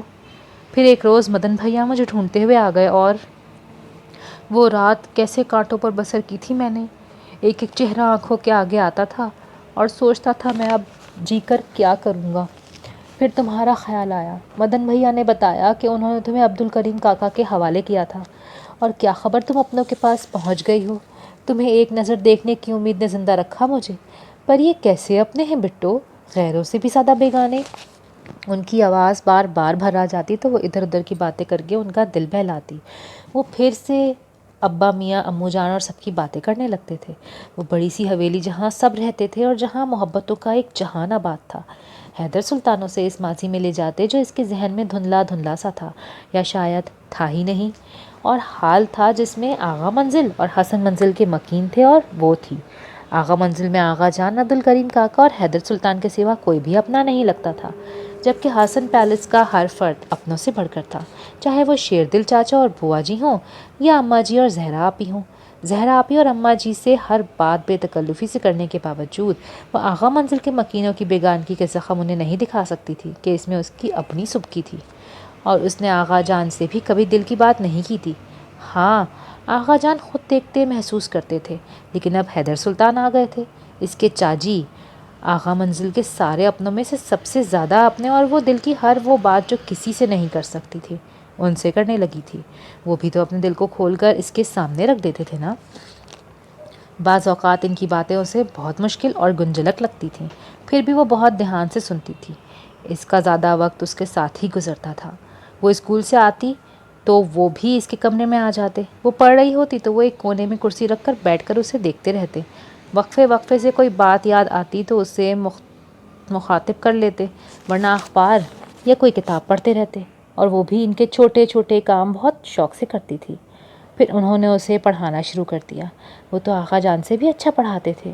ان کا انگریزی پڑھانے کا طریقہ اور لہجہ بالکل اس کے ٹیچر مس چارلی کی طرح تھا، جو 6 کلاس میں اسے پڑھاتی تھیں۔ پھر اپنے وطن واپس چلی گئیں۔ زندگی میں ایک ٹھہراؤ سا آ گیا تھا، اور وہ جو آغا منزل میں بے مقصد بے چین سی پھرا کرتی تھی، اب حیدر سلطان سے باتیں کرتے اور آغا جان کے پاس کچھ وقت گزر جاتا، اور پھر حسن پیلس کا بھی ایک چکر ضرور لگتا تھا۔ جب تک وہ اماں جی اور زہرا سے ملنا لیتی اسے چین نہیں آتا تھا۔ زندگی پرسکون سی ہو گئی تھی، لیکن پھر مامیوں کو حیدر سلطان کا وجود کھٹکنے لگا۔ فرسٹ فلور میں آتے جاتے اسے دونوں ممانیوں کی بڑبڑاہٹیں پریشان کرنے لگی تھیں۔ وہ اسے ہی سناتی تھیں۔ ایک یہ عروج فاطمہ کیا کم تھی آغا جان کی لاڈلی، اوپر سے حیدر سلطان آ گئے ان کے لاڈلے، مفت کی روٹیاں توڑنے۔ ایسی باتیں اسے افسردہ کر دیتی تھیں۔ کیا بات ہے بٹو، آج کل تم چپ چپ کیوں رہنے لگی ہو؟ کیا ہوا، کسی نے کچھ کہا ہے؟ وہ پوچھتے اور اس کے اندر کنمن ہونے لگتی، لیکن وہ حیدر سلطان کو ممانیوں کی باتیں بتا کر دکھ نہیں دینا چاہتی تھی۔ لیکن وہ بچے تو نہیں تھے، علی گڑھ کے گریجویٹ تھے، اور ایک زمانے میں علی گڑھ میں ان کی ذہانت کے چرچے تھے، سب سمجھتے تھے۔ وحید آغا اور سعید آغا، ریحان چچا چچی سب کے رویوں کو سمجھتے تھے۔ ایک وقت تھا جب وہ آتے تو انہیں ہاتھوں ہاتھ لیا جاتا تھا، گھومنا پھرنا، محفلیں، تفریحات اور دعوتیں، سب کچھ۔ اگر پاکستان نہ بنتا تو کتنا اچھا ہوتا نا چاچی، اتنے سارے لوگ مارے نہیں جاتے، امو جان، ابا میاں، داجی سب ہم اپنے گھروں میں رہتے، اور کوئی یہ نہ کہتا کہ ہم ان کے ٹکڑوں پہ پڑ رہے ہیں۔ اسے کاظم کی کئی بہت پرانی بات یاد آ گئی تھی۔ آنسو اس کی پلکوں کے کناروں پر آ کر اٹک گئے تھے، اور حیدر سلطان کی آنکھوں میں سرخی پھیل گئی تھی۔ آئندہ ایسا نہ کہنا بٹو، آئندہ ایسا نہ کہنا۔ آزادی اور غلامی کا فرق تم ابھی نہیں سمجھ سکتی۔ کسی ملک میں اقلیت بن کر رہنا بڑا اذیت ناک ہوتا ہے، اور ہم خوش قسمت ہیں کہ ہمیں قائد اعظم جیسے رہنما ملے، اور آج ہم یہاں سر اٹھا کر جی رہے ہیں، سر جھکا کر نہیں۔ اور یاد رکھنا، یہ گھر ہمارا بھی اتنا ہی ہے جتنا ان سب کا۔ ہم اگر اس گھر میں رہ رہے ہیں تو کسی کا احسان نہیں ہے ہم پر۔ یہ بات حیدر سلطان نے کہی تھی، لیکن ممانی اور ماموں تو اسے احسان ہی سمجھتے تھے نا۔ تبھی ایک روز وحید آغا اور سعید آغا آقا جان کے کمرے میں آئے تھے۔ حیدر سلطان سے کہیں کوئی کام کرے، کب تک مفت کی روٹیاں توڑتا رہے گا، 1 سال سے زیادہ ہو گیا اسے آئے ہوئے۔ آقا جان نے حیرت سے انہیں دیکھا۔ ہمارے اپنے بچے ہیں، کاظم اور مکرم کو انگلینڈ بھجوانا ہے، اور ہزاروں ضرورتیں ہیں اور اخراجات ہیں، ہم اتنا خرچ برداشت نہیں کر سکتے۔ اور وہ تمہارا کیا خرچ کروا رہا ہے؟ وحید آغا نے بات آگے بڑھائی۔ 2 وقت کی روٹی ہی کھاتا ہے نا، اور یہاں اتنا پکتا ہے کہ تمہاری بیویاں اگلے روز بچا ہوا بھر بھر کے کام والیوں کو اٹھواتی ہیں یا پھینک دیا جاتا ہے۔ آقا جان نے بمشکل غصے پر قابو پایا تھا۔ عروج فاطمہ کے اخراجات بھی تو ہے نا آقا جان، اس کی پڑھائی، کتابیں، کپڑے، پھر شادی۔ یہ سعید آغا تھے، وہ صرف تمہاری چچا زاد بھائی کی نہیں، بہن کی بھی بیٹی ہے۔ کیسے خون سفید ہو گئے ہیں تمہارے؟ مارے دکھ کے آقا جان کی آواز بھر گئی تھی۔ اصل میں آقا جان، ملک کے حالات اتنے خراب ہیں کہ ایک پیسے کا بھی بزنس نہیں ہو رہا۔ یہ تو میری وکالت سے کچھ تھوڑا بہت مل جاتا ہے، اس سے ہی سارے گھر کا خرچ چل رہا ہے۔ میرے سعید کے، چچا کے، سب کے بچے پڑھنے والے ہیں۔ وحید آغا نے مزید وضاحت کی۔ اچھا، مجھے علم نہیں تھا کہ بزنس ایک پیسے کا بھی نہیں ہو رہا۔ میں نے تو تمہیں بڑا چلتا ہوا کاروبار دیا تھا۔ ایسا کرو، میرا کاروبار میرے حوالے کر دو، میں خود ہی دیکھ لوں گا۔ وحید کی وکالت تو اچھی چل رہی ہے نا؟ صحیح، تم اپنے لیے کوئی اچھی نوکری تلاش کر لو۔ بزنس تمہارے بس کا نہیں۔ یوں بھی ریحان اپنا الگ بزنس کرنا چاہتا ہے، اس کا حصہ دے کر میں حیدر سلطان کے ساتھ کاروبار سنبھال لیتا ہوں۔ فرحان آغا نے بہت تامل سے وحید آغا کی بات کا جواب دیا۔ دونوں ہی گھبرا گئے۔ نہیں نہیں آقا جان، آپ اس عمر میں کہاں خوار ہوں گے؟ ہم دوڑ دھوپ کر کے 2 وقت کی روٹی کب نکال ہی رہے ہیں نا، اور جہاں تک چچا جان کی بات ہے تو ان سے میں خود بات کر لوں گا۔ دراصل سعید نے ایک روز ان سے کہہ دیا کہ وہ بزنس پر پوری توجہ نہیں دے رہے۔ آئے روز تو چچی جان کے ساتھ وہ تفریح کرنے کے لیے نکلے ہوئے ہوتے ہیں، تو وہ اس بات پر کچھ ناراض ہیں، وحید آغا نے بتایا۔ تو فرحان آغا نے بغور انہیں دیکھا۔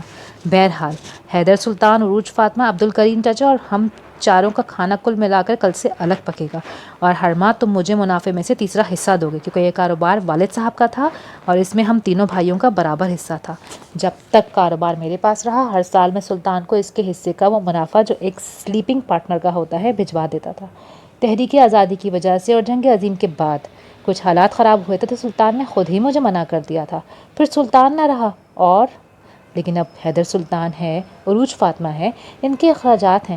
تو ایسا ہے کہ جس طرح ہر ماہ اپنے اخراجات کے لیے وحید بزنس میں سے پیسہ لیتا ہے، اتنا ہی حیدر کے لیے دے دو، کہ حیدر بھی تو اس بزنس میں ہاتھ نہیں بٹاتا جیسے وحید نہیں بٹاتا، تو قانوناً جتنا حصہ ان کا بنتا ہے وہ انہیں دے دو۔ پچھلے 10 سالوں کا حساب میں نہیں کرتا، وہ بھی فرحان آغا تھے، ان کے باپ۔ اور ہاں، میرے حصے کے صرف تم دونوں ہی حقدار نہیں ہو، میری بیٹی سکینہ بھی شرعاً اور قانوناً حصے دار ہے، اور اس کا حصہ ظاہر ہے اس کی بیٹی کا ہے۔ اور یہ صرف کاروبار کی بات نہیں ہے، جائیداد کا بھی یہی معاملہ ہے۔ اور سعید آغا، انہوں نے سعید آغا کی طرف دیکھا، تم شاید بھول گئے ہو کہ جس پورشن میں تم رہ رہے ہو وہ سلطان کا ہے، اور یہ احمد تھا سلطان کا بیٹا، جس نے تم سے کہا تھا کہ تمہاری فیملی ہے تو تم اس پورشن میں سیٹل ہو جاؤ۔ وہ تو یوں بھی یہاں مستقل نہیں رہتے، چند دن کے لیے آتے بھی ہیں تو اوپر دادا جان والے کمرے میں رہ لیا کریں گے۔ آقا جان نے بات مکمل کر کے پاس پڑا اخبار اٹھا لیا۔ وحید آغا اور سعید آغا نے گھبرا کر ایک دوسرے کی طرف دیکھا، یہ تو الٹا گڑھے پڑنے والی بات ہو گئی تھی۔ ہمارا یہ مقصد نہیں تھا آغا جان، ہم تو یہ چاہ رہے تھے کہ حیدر کی حالت اب ایسی نہیں ہے کہ وہ کچھ کر سکیں۔ کبھی کبھی تو وہ بالکل بہکی بہکی باتیں کرنے لگتے ہیں۔ بیوی بچے تو ہیں نہیں، ہم ساری زندگی ان کی ذمہ داری اٹھانے کو تیار ہیں۔ وحید آغا نے سنبھلتے ہوئے ان کی طرف دیکھا۔ وہ پاگل نہیں ہے وحید آغا، تم سب سے زیادہ ہوش مند ہے، لیکن وہ وطن اور وطن سے محبت کی باتیں کرتا ہے، کیونکہ وہ جانتا ہے کہ اس وطن کے لیے قربانیاں دی گئی ہیں۔ تمہاری اور تم جیسے لوگوں کی بددیانتی اسے تکلیف دیتی ہے۔ وہ بات مکمل کر کے پھر سے اخبار کی طرف متوجہ ہو گئے تھے۔ وہ دراصل آغا جان، سعید آغا نے تھوک نکلتے ہوئے اصل بات کہنے کی ہمت کر ہی لی، وہ ہم چاہتے ہیں کہ حیدر سلطان اپنا حصہ ہمارے نام کر دیں، بعد میں بھی تو ہم ہی وارث ہیں نا، رہی عروج تو اس کی شادی ہو جائے گی۔ اور بہت خوب۔ آغا فرحان کے لبوں پر تنزیہ سے مسکراہٹ نمودار ہوئی۔ انہوں نے ہاتھ کے اشارے سے انہیں جانے کے لیے کہہ دیا، اور ان کے بیڈ روم سے ملک ڈریسنگ روم میں آغا جان کے کپڑے ان کی وارڈروب میں سیٹ کرتی عروج فاطمہ کی آنکھیں آنسوؤں سے بھر گئی تھیں۔ آغا جان صحیح کہتے تھے، حیدر سلطان کے دل میں اس وطن کے لیے بہت درد تھا۔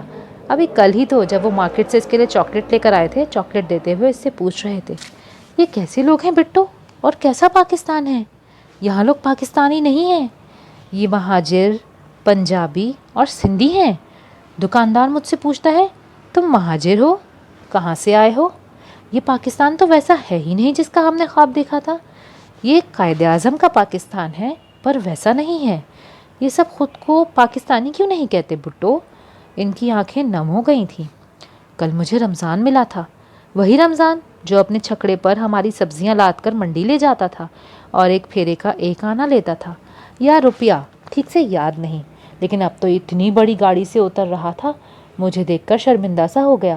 اعتراف کر رہا تھا کہ پاکستان نے اسے بہت کچھ دیا ہے، رمزو چھکڑے والے سے سیٹھ رمضان بنا دیا، لیکن کچھ لوگ شرمندہ بھی نہیں ہوتے، اعتراف بھی نہیں کرتے بٹو۔ میں نے خود ایسے لوگ دیکھے ہیں جو وہاں بھوکے مرتے تھے اور یہاں راتوں رات کروڑ پتی بن گئے، پھر بھی ادھر ادھر محفلوں میں، گلیوں میں، بازاروں میں تھڑوں پر بیٹھ کر پاکستان کی برائیاں کرتے ہیں، اس پاکستان کی جس کے لیے ہم نے سب کچھ گنوا دیا، کیسے کیسے ہیرے موتی رول دیے۔ بھائی میاں، ان کے شہزادے وہاج منہاج، وہ ایک ایک کا نام لے کے رونے لگے تھے۔ ہاں، وہ پاگل نہیں تھے، اس ملک کا دکھ انہیں مارے ڈالتا تھا۔ وہ آنسو پوچھتی باہر نکلی تو فرحان آغا اخبار گود میں رکھے خاموش بیٹھے تھے۔ ادھر آؤ عروج فاطمہ۔ جی۔ وہ خاموشی سے سر جھکائے ان کے سامنے بیٹھی تھی۔ تم نے یقیناً اپنے ماموں کی باتیں سن لی ہوں گی۔ انہوں نے اس کی بھیگی پلکوں کو دیکھا۔ میں نے فیصلہ کیا ہے کہ تمہارے داجی والا پورشن باقاعدہ تمہارے اور حیدر سلطان کے نام کر دوں۔ اگر کبھی ضرورت پڑنے پر حیدر یا تم اسے بیچنا چاہو تو اندر والا دروازہ بند کر کے باہر پچھلی طرف اگر مین گیٹ لگوا دیا جائے تو وہ بالکل الگ ہو جائے گا۔ لیکن آغا جان، اس کی کیا ضرورت ہے؟ اس نے نم آنکھیں اٹھا کے دیکھا۔ ضرورت ہے بچے، ان کی آواز بھر آ گئی۔ مجھے کسی پر اعتبار نہیں ہے، نہ ان دونوں پر، نہ تمہارے چھوٹے داجی پر، جو سب سے زیادہ لالچی ہیں۔ یقین نہیں آتا عروج فاطمہ، بالکل یقین نہیں آتا کہ آقا سکندر کی اولاد اتنی خود غرض اور حریص اور لالچی ہوگی۔ اور اس کے منع کرنے کے باوجود اگلے روز ہی وہ حیدر سلطان کے ساتھ عدالت گئے تھے، اور پھر اگلے چند دنوں میں داجی کا پورشن ان کے نام ہو گیا تھا، اور فرسٹ فلور کے چھوٹے سے کچن میں عبدالکریم ان کے لیے الگ سے کھانا بنانے لگا تھا۔ آغا جان نے ضرورت کا سارا سامان وہاں بھجوا دیا تھا، مٹی کے تیل کا بتی والا چولہا اور پیتل کا سٹوو۔ دن کو روٹیاں تندور سے آ جاتی، رات کو عبدالکریم چولہے پر ہی 2-3 پھلکے بنا لیتا۔ تم سلطان کے پورشن میں رہ رہے ہو سعید، بہتر ہے کہ اس کا کرایہ حیدر کو دے دیا کرو، پھر اسے خالی کر کے ادھر آ جاؤ، یا پھر اور جس طرح بھی گزارا ہوتا ہے کر لو۔ وحید سے کہو 2 بیڈ روم تمہیں خالی کر دے، تینوں بچے ایک ہی بیڈ روم میں رہ سکتے ہیں۔ اور سعید آغا بے حد جس ہوئے، وہ آغا جان کو جواب دیے بغیر تنتناتے ہوئے اپنے بیڈ روم میں آئے تھے۔ یہ سب کرنے کو تم نہیں کہا تھا رضیہ بی بی، اب بھگتو، 4 بیڈ روم کا یہ پورشن چھوڑ کر 2 بیڈ روم میں گزارا کرو۔ وہ مجھے تو روشن بھابی نے کہا تھا، وہ منمنائی تھیں۔ ہاں، میری ہی مت ماری گئی تھی جو تم عورتوں کی عقل پر چلا۔ وحید آقا کو پتہ چلا تو انہوں نے بھی اپنی بیوی کو جا کر کوسا، حیدر نے کب تک جینا تھا؟ عروج کی شادی ہو جاتی، اس کو کیا خبر تھی کہ یہ پورشن ان کا ہے؟ میں بھی تمہارے کہنے پر دوڑا چلا گیا، اب تو آغا جان نے عدالت میں جا کر ان کے نام کر دیا ہے وہ حصہ۔ وہ شوہروں کو تو کچھ نہیں کہہ سکتی تھی، بہرحال آغا جان سے بات کرنے کے لیے انہوں نے ہی اکسایا تھا، لیکن آتے جاتے عروج فاطمہ اور حیدر سلطان کو سناتی، نفرت سے دیکھتی۔ ریحان آغا مین گیٹ کے بجائے اپنے پورشن کا چھوٹا سا گیٹ استعمال کرتے تھے۔ ان کی فیملی الگ تھلگ ہی تھی، البتہ وحید اور سعید کے بچے اور فیملی کی بہت بنتی تھی آپس میں، ان دونوں کا کھانا پینا اکٹھا ہی تھا، جبکہ چند سال پہلے ریحان آغا کی بیوی بلقیس نے اپنا کھانا پینا الگ کر لیا تھا، سو ان سے حیدر اور عروج کا آمنا سامنا کم ہی ہوتا تھا، لیکن روشن اور رضیہ کی باتوں پر تو انہیں دیکھتے ہی کانٹے اگاتے تھے۔ گو نہ سعید آغا نے وہ پورشن خالی کیا تھا، نہ ہی حیدر کو کرائے پر دیا تھا، پھر بھی رویے پہلے سے زیادہ برے ہو گئے تھے۔ فرحان آغا نے بھی پھر اپنی بات دہرائی نہیں تھی، مقصد صرف جتانا تھا۔ خود ان کے پاس اپنی ذاتی رقم اتنی تھی کہ وہ ہر ماہ عبدالکریم کو کچن کے لیے سامان خریدنے کو کافی رقم دے دیا کرتے۔ والد کی طرف سے ملنے والے اس گھر اور بزنس کے علاوہ ان کی ذاتی جائیداد تھی، جن میں 6 دکانیں اور ایک بنگلہ تھا جس کا کرایہ ان کے ذاتی اکاؤنٹ میں جمع ہوتا تھا۔ انہوں نے یہ دکانیں اور بنگلہ بھی کسی کے نام نہیں کیا تھا کہ یہ ان کی بیوی کی وصیت تھی کہ سب کچھ بیٹوں کے نام کر کے اپنے ہاتھ پاؤں توڑ کر نہ بیٹھ جائیے گا کہ دونوں کی بیویاں بہت تیز ہیں، اور ایسے ماحول میں حیدر سلطان گھبرا سے گئے تھے۔ چلو بٹو کہیں اور چلیں، یہاں میرا دم گھٹتا ہے۔ لیکن ہم کہاں جائیں گے چاجی؟ عروج نے پوچھا تھا کہ دونوں ممانیوں کی باتیں اس کے دل کو بھی چھلنی کرتی تھی۔ کہیں بھی اسی شہر میں یا کہیں اور چھوٹا سا کوئی گھر لے لیں گے، یہ گھر اپنا نہیں لگتا بٹو، سب لالچی ہیں، وحید بھائی، سعید بھائی اور چچا جان بھی۔ وحید بھائی نے جھوٹے کلیم خرید کر اتنی جائیداد بنا لی ہے کہ میں سوچ بھی نہیں سکتا تھا۔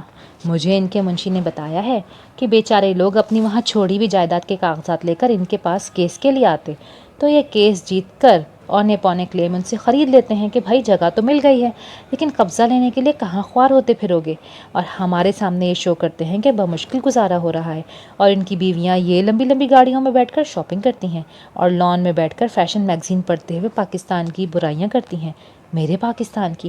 میں اب یہاں نہیں رہوں گا بٹو، تم چلو گی نا میرے ساتھ؟ اور عروج فاطمہ نے اس بات میں سر ہلا دیا۔ اور آپ مجھے اماں جی اور زہرا آپی سے ملنے لایا کریں گے نا ہر روز؟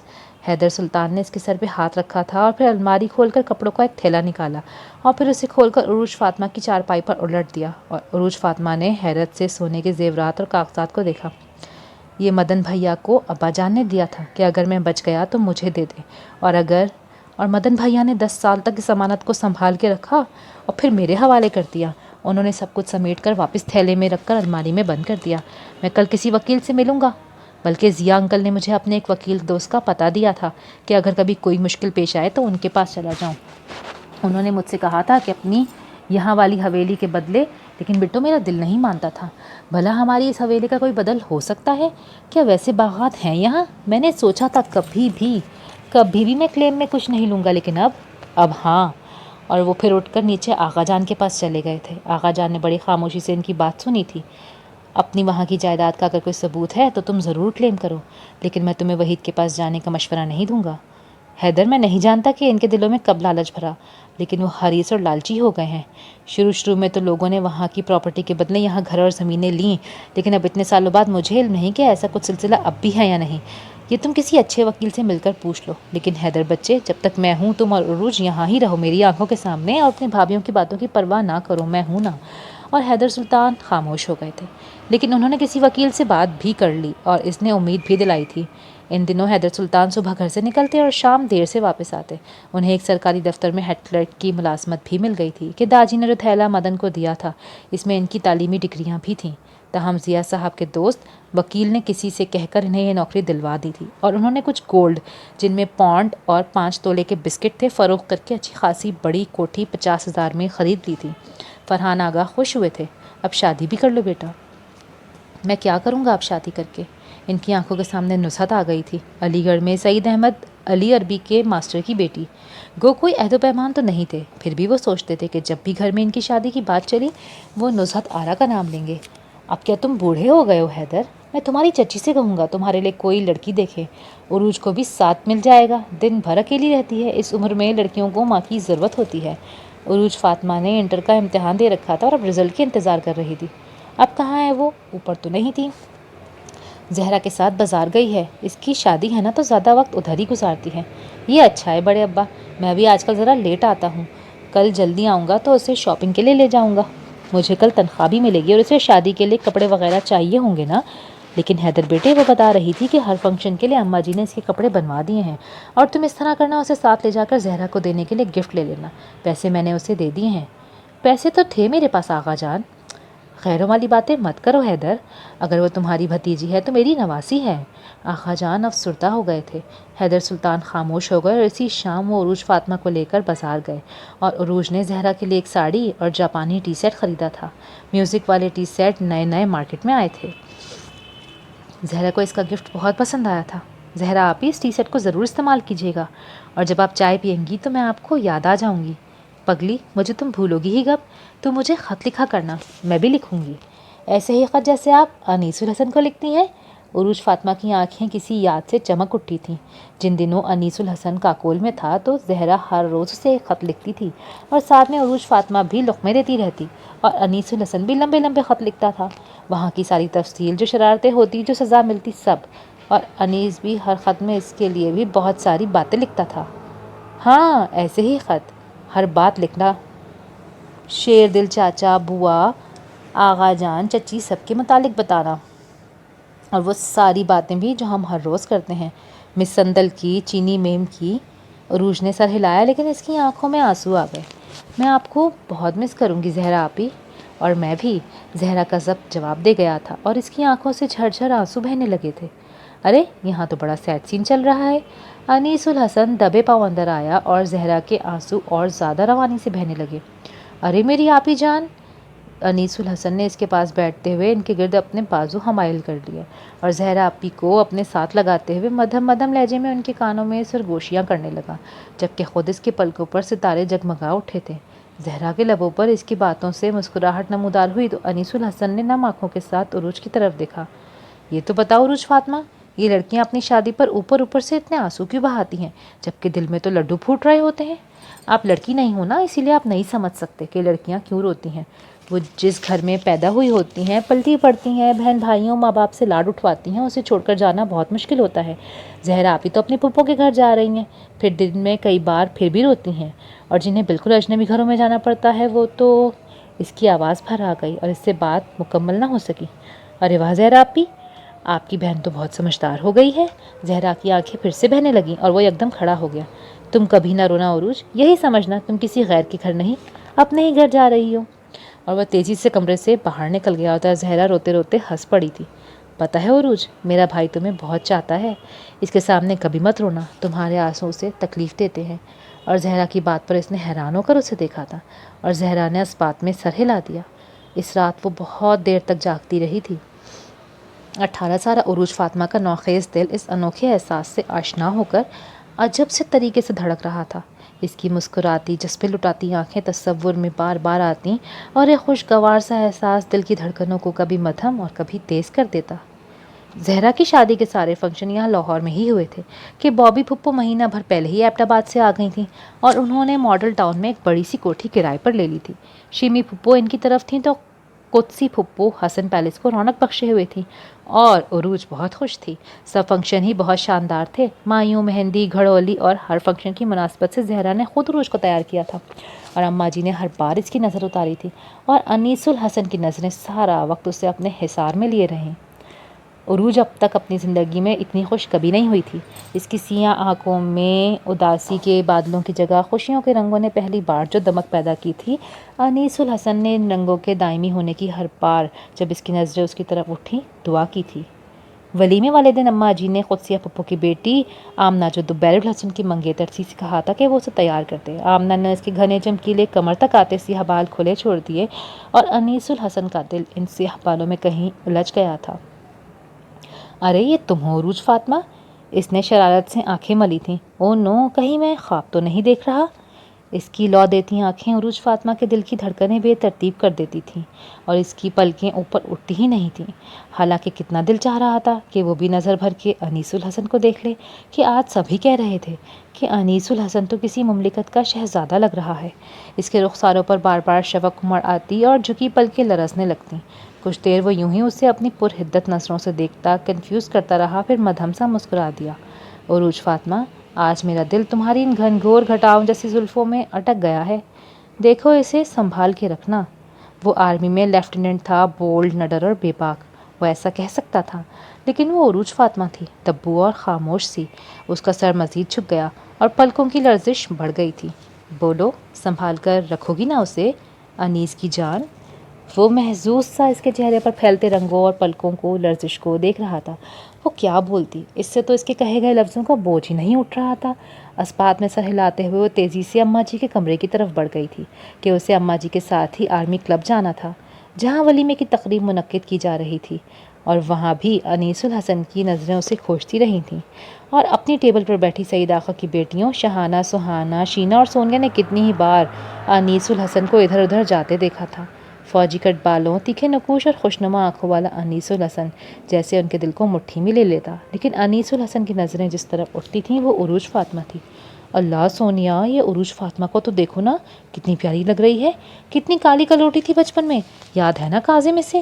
کالی مائی کلکتے والی کہتا تھا، اور ہائے دیکھو بال کتنے خوبصورت اور لمبے ہیں، ہمیں تو کبھی پتہ ہی نہیں چلا۔ اور دیکھو نا اس انیس الحسن کو، پورے ہال میں اسے کوئی دیکھنے کے قابل نہیں لگ رہا کہ نگاہیں اس کے چہرے سے ہی نہیں ہٹتی۔ اور شینا کے تبصرے پر سونیا جل جل کے کباب ہوئی جا رہی تھی۔ لگتا ہے دونوں کے درمیان کوئی چکر ہے۔ شینا مسلسل اس کی طرف دیکھ رہی تھی۔ کیسے بھاگ بھاگ کے جاتی ہے حسن پیلس؟ تو یہ اماں جی اور زہرا آپی کی محبت نہیں، بلکہ اصل بات کچھ اور ہے۔ وہ دونوں عمر میں اس سے بڑی تھیں، شینا 2 سال اور سونیا 1 سال، اور دونوں ہی اس کے مقابلے میں بہت تیز اور ہوشیار تھیں۔ ان کے بالکل قریبی میز پر ریحان آقا کی فیملی تھی، ان کی بیگم بلقیس کے ساتھ ان کی 2 بیٹیاں بھی بیٹھی تھیں۔ بڑی بیٹی صبا گھر بھر کی لاڈلی اور ضدی تھی، اور ان دنوں کچھ زیادہ ہی لاڈلی بنی ہوئی تھی کیونکہ اس کے منگیتر نور الہی نے اسے 1 سال پہلے ٹھکرا دیا تھا اور وہ کچھ عرصہ شدید ڈپریشن کا شکار رہی تھی۔ سو گھر والے اس کا بہت خیال رکھتے تھے، اور آج بہت دنوں بعد اس کے لبوں پر مسکراہٹ دیکھ کر بلقیس بیگم، جو آج بہت منتوں کے بعد اسے ولیمے کے فنکشن میں لائی تھیں، بے حد مطمئن سی اسے دیکھ رہی تھیں۔ دیکھو میں نے کہا تھا نا کہ تمہارا دل بہل جائے گا، لڑکیاں کیسی خوش خوش چمکتی پھر رہی ہیں، تم بھی اٹھو ملو سب سے۔ آمنہ اور آشی سے تو جب یہاں آئی تھی تمہاری کافی دوستی تھی۔ اس نے بلقیس کی طرف دیکھا، اس بات میں سر ہلایا اور اس کے لبوں پر مبہم سی مسکراہٹ نمودار ہوئی، اور اس کی نظروں نے انیس کی طرف دیکھا جو کہ اسٹیج کی طرف تھا۔ انیس الحسن اسٹیج کے پاس کھڑی عذرا بیگم سے کچھ کہہ رہا تھا، اور اس کی بات سن کر عذرا بیگم نے مسکرا کر عروج فاطمہ کی طرف دیکھا جو آمنہ کے پاس کھڑی ہاتھوں میں گجرا بندھوا رہی تھی۔ یہ حسن پیلس والے اس عروج فاطمہ کو اتنی اہمیت کیوں دیتے ہیں؟ یہ صبا سے چھوٹی مونا تھی، کیا مطلب ہے تمہارا؟ صبا اس کی طرف متوجہ ہوئی۔ تم تو کسی فنکشن میں شریک نہیں ہوئی نا؟ ہر طرف عروج ہی عروج ہو رہی تھی، اور ایک سے ایک ڈریس پہنا تھا اس نے، آقا جان نے بھی خوب کھلے دل سے خرچہ کیا ہے، کیا قیمتی ڈریس لے کر دیے ہیں۔ صبا نے مونا سے ساری تفصیل سن کر عروج کو دیکھنے کے لیے جب ہال میں نظریں دوڑائیں تو وہ اسے کہیں نظر ہی نہیں آئی، اور عروج اس وقت عذرا بیگم اور آمنہ کے ساتھ مہمانوں کے استقبال کے لیے گیٹ کی طرف جا رہی تھی، اور عذرا بیگم اسے بتا رہی تھی، پتہ ہے عروج بیٹا، جب میں بیاہ کر یہاں آئی تھی تو میری سکینہ سے بہت دوستی ہو گئی تھی، تینوں نندوں کی شادیاں ہو چکی تھی، گھر میں کوئی ہم عمر لڑکی نہیں تھی، تو میں فارغ ہوتے ہی سکینہ کی طرف چلی جاتی اور سوچتی تھی اس اتنی پیاری لڑکی کو میں اپنی بھابھی بناؤں گی۔ لیکن پھر پتہ چلا کہ احمد بھائی بچپن میں ہی اس کو منسوب کر چکے ہیں، اپنے آپ سے دل میں آئی بات میں دل میں ہی چھپا گئی۔ تم بالکل سکینہ جیسی ہو، اور اب تمہیں میں اپنے انیس الحسن کی دلہن بناؤں گی، شادی سے فارغ ہو کر ہم تمہارے آقا جان کے پاس جائیں گے۔ اور ذرا فاصلے پر کھڑے انیس الحسن نے حیران ہو کر اس کی طرف دیکھا کہ آخر ممی نے اس سے کیا بات کہہ دی کہ اس کی آنکھوں میں قندیلیں جل اٹھیں اور شفق رہ رہ کر اس کے رخساروں پر نثار ہو رہی ہے۔ وہ بے اختیار ان کی طرف بڑھا تھا کہ صبا ریحان آغا نے اچانک ہی قریب آ کر اس سے اپنی طرف متوجہ کر لیا، اور عروج فاطمہ اپنی دھڑکنوں کو سنبھالتے جیسے سب سے چھپ کر ایک کونے والی میز پر بیٹھ گئی۔ یہ عذرا آنٹی نے کیا کہا تھا، اور کیا زندگی میں اس سے بڑھ کر بھی کوئی خوشی ہو سکتی ہے جو اس وقت اس کے دل میں چراغاں کیے ہوئے تھی؟ اور پھر ولیمے کے صرف 2 دن بعد ہی حسن انکل، اماں جی اور عذرا آنٹی آغا جان کے پاس مٹھائی کا ٹکڑا لے کر آئی تھیں، اور آغا جان نے جب ان کی خواہش سنی تو انہیں لگا جیسے وہ یکدم ہلکے پھلکے ہو گئے ہوں۔ بھلا عروج فاطمہ کے لیے انیس الحسن سے بڑھ کر کون ہو سکتا تھا؟ اور جو محبتیں حسن پیلس والوں نے عروج فاطمہ کو دی تھیں اور کہاں مل سکتی تھیں۔ یہ میری خوش نصیبی ہے حسن بیٹا، بھلا آپ لوگوں سے بڑھ کر کون میری عروج کا خیر خواہ ہوگا؟ پھر بھی حیدر اس کا چچا ہے، اس سے بھی بات کر لیتے ہیں۔ اور حیدر سلطان کو بھلا کیا اعتراض ہو سکتا تھا؟ وہ جانتا تھا کہ عروج کو حسن پیلس کے ہر فرد سے کتنی محبت ہے، اور اگر جو کسی روز وہ ادھر نہ جا سکے تو کیسے مرجھا جاتی ہے۔ اور حیدر سلطان کے ہاں کرتے ہی عذرا بیگم نے اسی وقت اپنے ہاتھ سے کنگن اتار کر اس کے ہاتھ میں پہنا دیا۔ انیس کی چھٹی کل ختم ہو رہی ہے، اگلی چھٹی پر باقاعدہ منگنی کی تقریب کر لیں گے۔ زہرا بھی حسیب کے ساتھ آج مری وغیرہ کی طرف نکل گئی ہے، اماں جی نے کہا تو آغا جان نے اس بات میں سر ہلا دیا۔ انیس الحسن اور عروج فاطمہ کا رشتہ طے ہونے کی خبر سب کے لیے دھماکے سے کم نہیں تھی۔ میں نے کہا نہیں تھا دونوں کا چکر ہے، کیسی میسنی ہے گھنی۔ شینا نے آغا جان کی طرف سے آئی مٹھائی سے موتی چور کا لڈو اٹھاتے ہوئے تبصرہ کیا تو سونیا نے ماتھے پر بل ڈال کر اسے دیکھا۔ چٹوری میٹھا کم کھایا کرو، بھینس بنتی جا رہی ہو، پہلے ہی تمہارے موٹاپے کی وجہ سے رشتہ نہیں ہو رہا تمہارا۔ اور تمہارا تو جیسے ہو گیا نا۔ شینا اب مٹھائی کی پلیٹ میں سے قلاقند اٹھا رہی تھی، سونیا دھپ دھپ کرتی ہوئی وہاں سے ہٹ گئی۔ دونوں ممانیاں غصے سے بڑبڑ کرتی پھر رہی تھیں۔ دیکھو آغا جان کو اپنی پوتیاں نظر نہیں آئی انہیں، جو عمر میں اس سے بڑی ہیں، اور اس چھٹانگ پر کی لڑکی کا رشتہ طے کر دیا انہوں نے۔ نعیمہ ممانی نے کتنی ہی بار یہ بات روشن ممانی سے کہی، اور جب دل کی بھڑاس نہ نکلی تو آغا جان سے بھی گلہ کر دیا۔ تمہارا دماغ ٹھیک ہے چھوٹی بہو؟ انہوں نے عروج فاطمہ کا رشتہ دیا تھا تو میں کیسے کہہ دیتا کہ نہیں عروج سے نہیں شہانہ سے کر لو؟ آپ کہہ تو سکتے تھے آغا جان کہ ابھی بڑی بیٹھی ہے، پہلے ان کا کریں گے۔ اور آغا جان نے انہیں سمجھایا جب اللہ کو منظور ہوگا تو ان کے رشتے بھی ہو جائیں گے، تم اپنے سر پر سوار مت کر لیا کرو ہر بات کو۔ اور چھوٹی ممانی بڑبڑاتی ہوئی لاؤنج سے باہر نکل گئیں، لیکن وہاں ہی بیٹھے کسی کیس کی فائل کا معائنہ کرتے وحید آقا کو بھی خیال آیا تھا۔ روشن کہہ رہی تھی کہ کچھ دنوں تک منگنی کا فنکشن ہو رہا ہے، میری سمجھ نہیں آتا کہ منگنی کا فنکشن کرنے کی کیا ضرورت ہے، بات طے ہو گئی ہے کافی ہے، شریفوں میں تو بات ہی سب کچھ ہوتی ہے، اب خواہ کا خرچہ، اور تمہاری جیب سے نہیں ہوگا کچھ بھی، حیدر کرے گا خود سب خرچہ۔ فرحان آغا نے اپنے تانے پر بمشکل قابو پاتے ہوئے لہجہ نرم رکھا تھا۔ اچھا تو کیا حیدر کو کوئی خزانہ مل گیا ہے یا لاٹری نکل آئی ہے؟ آغا جان نے حیدر آغا کی طرف سے وحید آقا کی بات کا جواب دینا ضروری نہیں سمجھا اور لاؤنج سے اٹھ کر اپنے کمرے کی طرف آ گئے۔ اور دوسرے پورشن میں صبا ریحان تھی جو جل جل کر کباب ہو رہی تھی، اور اس نے آغا جان کی طرف سے آئی ہوئی مٹھائی کے ڈش کو غصے سے اٹھا کر باہر پھینک دیا۔ دیکھو تو اس یتیم و یسیر لڑکی کی قسمت، ایک وہ تھی اپنے کالج کی بیوٹی کوئین، خوش آمدید لڑکیوں کا ٹولہ اسے ایسے ہی کہتا تھا، اور وہ بھی خود کو کسی ملکہ سے کم نہیں سمجھتی تھی۔ بے حد گوری رنگت کے ساتھ نقوش گو معمولی تھے، لیکن اپنی مناسب قدر گولڈن لک دیتے اپنے ہلکے بھورے بالوں کے ساتھ اچھی لگتی تھی۔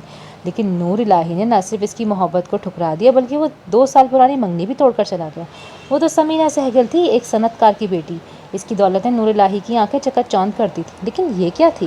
سالوں پہلے آغا جان کے گھر میں آنے والی کالی کلوٹی سوکھے کی مریض بچی۔ خیر اب وہ کالی کلوٹی اور سوکھے کی مریض نہیں رہی۔ مونا نے ڈش کے ٹکڑے اور بکھری ہوئی مٹھائی اٹھاتے ہوئے کہا، اس کی رنگت ذرا سی سانولی ہے، بلکہ گندمی سمجھ لو، اور اس کے خوبصورت نقوش غزالی آنکھیں بے حد جاذبیت اور کشش والے ہیں۔ مونا کو وہ بہت اچھی لگتی تھی، جب کبھی بلقیس بیگم سونیا کو بہو بنانے کا کہتی تو اس کی آنکھوں کے سامنے وہ آ جاتی۔ اسے سونیا شینا دونوں ہی اچھی نہیں لگتی تھی۔ چھچوری شوباز، بکو مت، بہت پیار آ رہا ہے تو چلی جاؤ اس کے پاس۔ صبا کا غصہ آسمان پر جا پہنچا، اس نے پاس پڑا گلاس اٹھا کر دیوار پر دے مارا اور پھر جو چیز اس کے ہاتھ میں آئی پھینکتی چلی گئی۔ جب سے اس کی منگنی ٹوٹی تھی وہ یوں ہی غصہ کرنے لگی تھی۔ زہرا کی شادی کے بعد اس نے کتنے ہی چکر حسن پیلس کے لگائے تھے اور 2 بار انیس الحسن سے ملاقات بھی کی تھی، لیکن بس سرسری اور انیس الحسن نے کوئی خاص توجہ نہیں دی تھی اس کی طرف، بلکہ نظر بھر کے بھی نہیں دیکھا تھا۔ اس نے میز پر پڑا کانچ کا خوبصورت گلدان اٹھا کر دیوار پر مارا تو بلقیس بیگم بھاگتی بھی ہیں۔ کیا ہوا کیا ہوا، یہ اس سے پوچھیں۔ مونا کرچیوں سے اپنے پاؤں بچاتی ایک تلخ نظر اس پر ڈالتی کمرے سے باہر نکل گئی۔ بلقیس بیگم نے صبا کو گلے لگا لیا، وہ رونے لگی، اونچا اونچا۔ بلقیس بیگم اسے ہولے ہولے تھپکنے لگیں، اور ان سب کے دلوں سے بے خبر عروج فاطمہ کا دل چاہتا کہ وہ آغا منزل کی بے حد قریبی رشتہ دار لڑکیوں سے ہنسی مذاق کرے، انیس الحسن اس کا نام لے کے اسے چھیڑا جائے۔ وہ کئی بار شینا اور سونیا کے پاس جا کر بیٹھی، صبا اور مونا کی طرف گئی، لیکن ان کی آنکھوں سے جھانکتی نفرت اور جلن سے سہم کر اپنے کمرے میں آ گئی۔ اب تو جلد ہی میں اس گھر سے چلی جاؤں گی۔ زہرا کہہ رہی تھی کہ اماں جی کہتی ہیں دوپہر بھائی کے ساتھ انیس کی بھی شادی کر دیں گے، پھر بھی پتہ نہیں یہ مجھ سے خفا کیوں ہیں۔ اور تب وہ اپنی ہی دنیا میں مست ہو گئی۔ اس کا رزلٹ آیا اور وہ ڈگری کالج میں داخل ہو گئی۔ زہرا کے ہاتھوں انیس الحسن کا گفٹ اور مبارکباد ملی تو وہ ہفتوں سرشار رہی۔ پڑھائی کے بعد جو وقت ملتا وہ انیس کو سوچتے ہوئے گزار دیتی۔ انیس کی جان، اس کی سرگوشیاں اسے سنائی دیتی تھی، جیسے سماعتوں سے ہٹ ہی نہیں رہی ہوں، محفوظ ہو گئی ہوں۔ اور وہ جو حیدر سلطان کا بے حد اور بے حساب خیال رکھتی تھی، اسے پتہ ہی نہیں چلا کہ وہ کس کرب کو جھیل رہے ہیں، کس اذیت سے گزر رہے ہیں۔ انیس الحسن 15 دن بعد چھٹی پر آنے والا تھا اور اس کے آنے پر منگنی کی تقریب ہونی تھی، اور اسی سلسلے میں مشورے کے لیے آغا جان نے حیدر کو بلایا تھا، اور انہیں بلانے ان کے کمرے میں آئی تو وہ خاموشی سے چھت کو گھور رہے تھے۔ چاچی، اس نے آہستہ سے اس کے بازو پر ہاتھ رکھا، آغا جان آپ کو نیچے بلا رہے ہیں۔ وہ کچھ دیر خالی خالی نظروں سے اسے دیکھتے رہے۔ کیا ہوا چاچی، آپ کی طبیعت تو ٹھیک ہے؟ مجھے ڈر لگتا ہے بٹو، بڑے ابا بوڑھے ہیں اور یہ سب کے سب لالچی کے، بڑے ابا نہ رہے، میں بھی نہ رہا تو یہ تمہیں کھا جائیں گے بٹو۔ چاچی کیا ہو گیا آپ کو؟ اس کی آنکھیں آنسوؤں سے بھر گئی تھی۔ آپ کو کچھ نہیں ہوگا، بڑے ابا کو بھی کچھ نہیں ہوگا۔ تمہیں نہیں پتا بٹو، یہاں سبھی ایسے ہیں، کچھ اچھے بھی ہوں گے۔ ہر روز دفتر میں 10 میں سے 6 آدمی اپنا کام نکلوانے کے لیے مجھے رشوت کی پیشکش کرتے ہیں۔ وہ چاہتے ہیں میں بھی ان جیسا ہو جاؤں، ملک کو نوچ نوچ کے کھانے والا۔ پتہ نہیں کیوں میرے اندر سے امید ختم ہوتی جا رہی ہے بٹو۔ چاچی پلیز، اس نے ملتجی نظروں سے انہیں دیکھا، آپ اتنا مت سوچا کریں، دیکھیں نا آپ کی صحت خراب ہو گئی ہے، اب بہت کمزور ہو رہے ہیں۔ اس کی نم آنکھوں میں پانی پھیل گیا تو وہ چونک کر اسے دیکھنے لگے۔ تم کیوں رو رہی ہو؟ اچھا کچھ نہیں کہتا، تم مت رو۔ وہ اٹھ کر بیٹھ گئے تو اس نے ہاتھوں کی پشت سے رخساروں کو پوچھا، آغا جان آپ کو بلا رہے ہیں؟ ہاں، وہ کہہ رہے تھے کہ آج حسن بھائی نے آنا تھا، میں بھی بس بھول جاتا ہوں۔ وہ چپل پہن کر تیزی سے کمرے سے نکل گئے تو اس کی آنکھیں پھر سے بہنے لگیں۔ یہ چاچی اتنے بیمار سے کیوں لگ رہے ہیں، اور میں کیوں غافل ہو گئی تھی ان کی طرف سے، اور میرا کون ہے اس دنیا میں بھلا ان کے علاوہ؟ وہ اس وقت سب کچھ بھول کر صرف اور صرف حیدر سلطان کے متعلق سوچ رہی تھی اور خود سے عہد کر رہی تھی کہ اب کبھی ان کی طرف سے لاپرواہی نہیں برتے گی، پورا دھیان رکھے گی، اور عبدالکریم کاکا سے بھی کہے گی کہ ان کا خیال رکھے۔ منگنی کی تقریب گھر کے لاؤنج میں ہی تھی۔ کھانے کا اہتمام لان میں کیا گیا، زیادہ لوگ نہیں تھے، دونوں طرف کی قریبی رشتے دار تھے۔ وہ لوگ بہت خوبصورت اور بھاری جوڑا لے کر آئے تھے اس کے لیے، ہلکے سے میک اپ میں وہ بھی بہت خوبصورت لگ رہی تھی، زیور بھی بے حد خوبصورت اور نویس تھا۔ انیس الحسن کو بھی حیدر سلطان نے بہت قیمتی رسٹ واچ اور آغا جان نے انگوٹھی پہنائی۔ شادی اس کے گریجویشن کے بعد طے پائی تھی۔ گو آغا جان چاہ رہے تھے کہ انٹر کا رزلٹ آ جائے تو وہ رخصت کر دیں گے، لیکن ریحان آغا نے رائے دی تھی، گھریلو ذمہ داریاں سنبھالنے کے لیے جس سمجھ بوجھ کی ضرورت ہوتی ہے وہ ابھی اس میں نہیں ہے، بہتر ہے کہ گریجویشن کر لے۔ حسن صاحب کو کوئی اعتراض نہیں تھا کہ وہ بھی لڑکیوں کی اعلیٰ تعلیم کے قائل تھے، ابھی آمنہ بھی پڑھ رہی تھی اور دبیر الحسن بھی اعلیٰ تعلیم کے لیے ملک سے باہر تھے۔ اچھا ہے دبیر آ جائیں گے تب دونوں کی ایک ساتھ شادی کر دیں گے۔ تقریب خوش اسلوبی سے ہو گئی، آغا جان اور حیدر سلطان مطمئن تھے اور وہ بے حد خوش۔ چھچوری نہ ہو تو کیسے دانت نکل رہے ہیں؟ شینا تبصرہ کر کے اپنی دوست سے ملنے چلے گئی۔ چھوٹی ممانی، رضیہ اور بلقیس چچی لاؤنج میں بیٹھی بڑبڑا رہی تھیں، وہی پرانا گلا کہ اس گھر کی بڑی لڑکیاں بیٹھی ہیں اور سب سے چھوٹی کا رشتہ طے پا گیا، اور کل کلا کو شادی بھی ہو جائے گی اور یہ بیٹھی بوڑھی ہوتی رہیں گی۔ چھوٹی دلہن اور بلقیس بھابھی، آپ لوگ اپنا معیار اگر تھوڑا کم کر لیں تو بچیوں کے لیے رشتے تو آتے ہی رہتے ہیں۔ آغا جان نے ان کی بڑبڑاہٹ سن لی تھی، لیکن وہاں آغا جان کی بات پر کس نے دھیان دینا تھا؟ سب کو اپنے اپنے طور پر عروج فاطمہ کا رشتہ طے ہو جانے کا دکھ تھا، لیکن صبا کے اندر تو آگ لگی ہوئی تھی۔ اس کے بس میں نہیں تھا کہ وہ اس منگنی کو ابھی اسی وقت ختم کر دے، لیکن جو اختیار میں تھا وہ کر رہی تھی۔ وہ کیا کر رہی تھی یہ صرف وہی جانتی تھی، اور اسے کیا کرنا تھا یہ بھی صرف خود اسے ہی پتہ تھا۔ اسے انیس الحسن اور عروج فاطمہ کی منگنی کو ختم کرنا تھا، اور اسے یقین تھا کہ وہ ایسا کر لے گی۔ ابھی شادی میں 2 سال ہیں، اور ان 2 سالوں میں وہ یقیناً انیس الحسن کا دل ہاتھوں میں لینے کی کوشش کر سکتی تھی۔ اور انیس الحسن کا دل، یہ تو انیس ہی جانتا تھا کہ وہ عروج فاطمہ کی گھنی سیاہ زلفوں میں ایسا الجھا تھا کہ اس کے اپنے ہاتھوں میں نہیں تھا، کسی اور کے ہاتھوں میں کیسے جاتا۔ منگنی کے فنکشن کے بعد سے ہی وہ زہرا کی منتیں کر رہا تھا کہ اسے عروج سے ملنا ہے، کسی طرح وہ اسے گھر بلائے۔ تمہاری موجودگی میں تو وہ کبھی نہیں آئے گی، اس کی ممانیاں ہی نہیں آنے دیں گی، تمہارے جانے کے بعد شاید آتی رہے، لیکن بعد میں بھی کیا خبر وہ اسے نہ آنے دیں کہ ہونے والی سسرال میں نہ جانا۔ ایک تو آپ نے مجھے خود انگوٹھی نہیں پہنانے دی، لیکن اماں جی کو دے دی پہنانے کے لیے، اب بھلا عروج کی شادی اماں جی سے تھوڑی ہو رہی ہے۔ وہ جھنجھلایا تو زہرا کو ہنسی آ گئی۔ اچھا دیکھو، ملنے جاؤں گی نا اس سے تو آغا جان سے اجازت لے کر ساتھ لے آؤں گی کہ اماں جی اداس ہو رہی ہیں، اس کے لیے آخر پہلے روز جو آتی تھی ان سے ملنے۔ زہرا کو اس پر ترس آ گیا۔ کیا آغا جان اجازت دے دیں گے؟ وہ بے یقین سا تھا۔ ہاں آغا جان تو اجازت دے ہی دیں گے، بس روشن آنٹی وغیرہ کو پتہ نہ چلے تو۔ اور دوسرے ہی دن وہ آغا جان سے اجازت لے کر اسے حسن پیلس لے آئی تھی۔ گلاس وال سے باہر دیکھتا وہ اماں جی کے تخت کے پاس کھڑا تھا۔ تم بیٹھو عروج، انیس سے بات کرو، میں آتی ہوں۔ اماں جی کہاں ہیں؟ وہ تو اماں جی سے ملنے آئی تھی۔ آ رہی ہوں گی، ذرا ڈاکٹر ایوب کے کلینک تک گئی ہیں، گھٹنوں میں درد تھا نا۔ زہرا اسے وہاں چھوڑ کر کچن کی طرف چلی گئی۔ زہرا کے جاتے ہی وہ آہستگی سے مرا، وہ گھبرائی سی کھڑی تھی۔ وہ چند لمحے مشتاق نظروں سے اسے دیکھتا رہا، اس کے نظروں کی حدت کی تاب نہ لا کر وہ گھبرا گئی اور اس نے نظریں اٹھائیں اور فوراً جھکا لیں۔ کیسی ہو انیس کی جان؟ بھاری گھمبیر آواز میں جذبات بھری سرگوشی کی۔ ٹھیک ہوں۔ خوش ہونا؟ وہ پوچھ رہا تھا۔ اس نے اس بات میں سر ہلا دیا۔ مجھ سے بھی تو پوچھو، میں خوش ہوں یا نہیں؟ اس کی خوشنما آنکھیں چمک رہی تھیں۔ اس نے ذرا کی ذرا آنکھیں اٹھا کر اسے دیکھا اور پھر اس کی نظروں کی حدت سے گھبرا کر نگاہیں جھکا لیں۔ آپ؟ اس کے لبوں سے بامشکل نکلا۔ میں خوش نہیں ہوں عروج فاطمہ۔ اور عروج کو لگا جیسے کسی نے اس کا دل مٹھی میں لے لیا ہو، اس کی ٹانگوں میں کھڑا رہنے کی سکت بھی نہ رہی ہو۔ وہ یکدم تخت پہ بیٹھ گئی، اس کی آنکھوں میں آنسو بھر آئے۔ بلکہ میں بہت خوش ہوں۔ آنکھوں میں شرارت لیے وہ تھوڑا سا اس کی طرف جھکا۔ اتنا خوش، اتنا کہ میری سمجھ میں نہیں آتا کہ میں اس خوشی کو کیسے سیلیبریٹ کروں۔ میں نہیں جانتا عروج کہ کب تم میری زندگی کی اولین خواہش بن گئی۔ آج سے 2 سال پہلے جب تم کاکول آئی تھیں میرے پاسنگ آؤٹ پریڈ پر، تو میرے دوست نے مجھ سے پوچھا تھا کیا تمہاری کزن کہیں انگیجڈ ہے؟ تو مجھے بہت برا لگا تھا، اور اس روز ہی میں نے فیصلہ کر لیا تھا کہ میری زندگی کی رفیق صرف اور صرف تم ہوگی، صرف تم۔ اور پتہ ہے، وہ تھوڑا سا اس کی طرف جھکا، میں نے اسے کیا جواب دیا تھا؟ اس نے نگاہ اٹھا کر اس کی طرف دیکھا۔ اس کی پرشوق نظریں اس کے چہرے پر ہی جمی ہوئی تھیں۔ میں نے کہا تھا ہاں یہ میری فیانسے ہے، اور میرے دوست نے مجھے مبارکباد دی تھی کہ میں بہت لکی ہوں، اور تب سے ہر نماز کے بعد میں نے تمہیں اللہ سے مانگا ہے، اور اللہ نے میری دعائیں سن لی عروج فاطمہ۔ اور وہ جو سوچتی ہے وہ بہت بد نصیب ہے، اس سے اس سمے اپنی خوش قسمتی پر رشک آیا تھا۔ یقیناً قسمت نے اپنی مٹھی میں اس کے لیے کچھ بہت اچھا بھی رکھا ہوا تھا، اور اس نے اپنی خوشیوں کے دائمی رہنے کی دعا کی تھی۔ زہرا ایبٹ آباد چلی گئی تھی۔ انیس الحسن کی چھٹی ختم ہو گئی، وہ بھی چلا گیا۔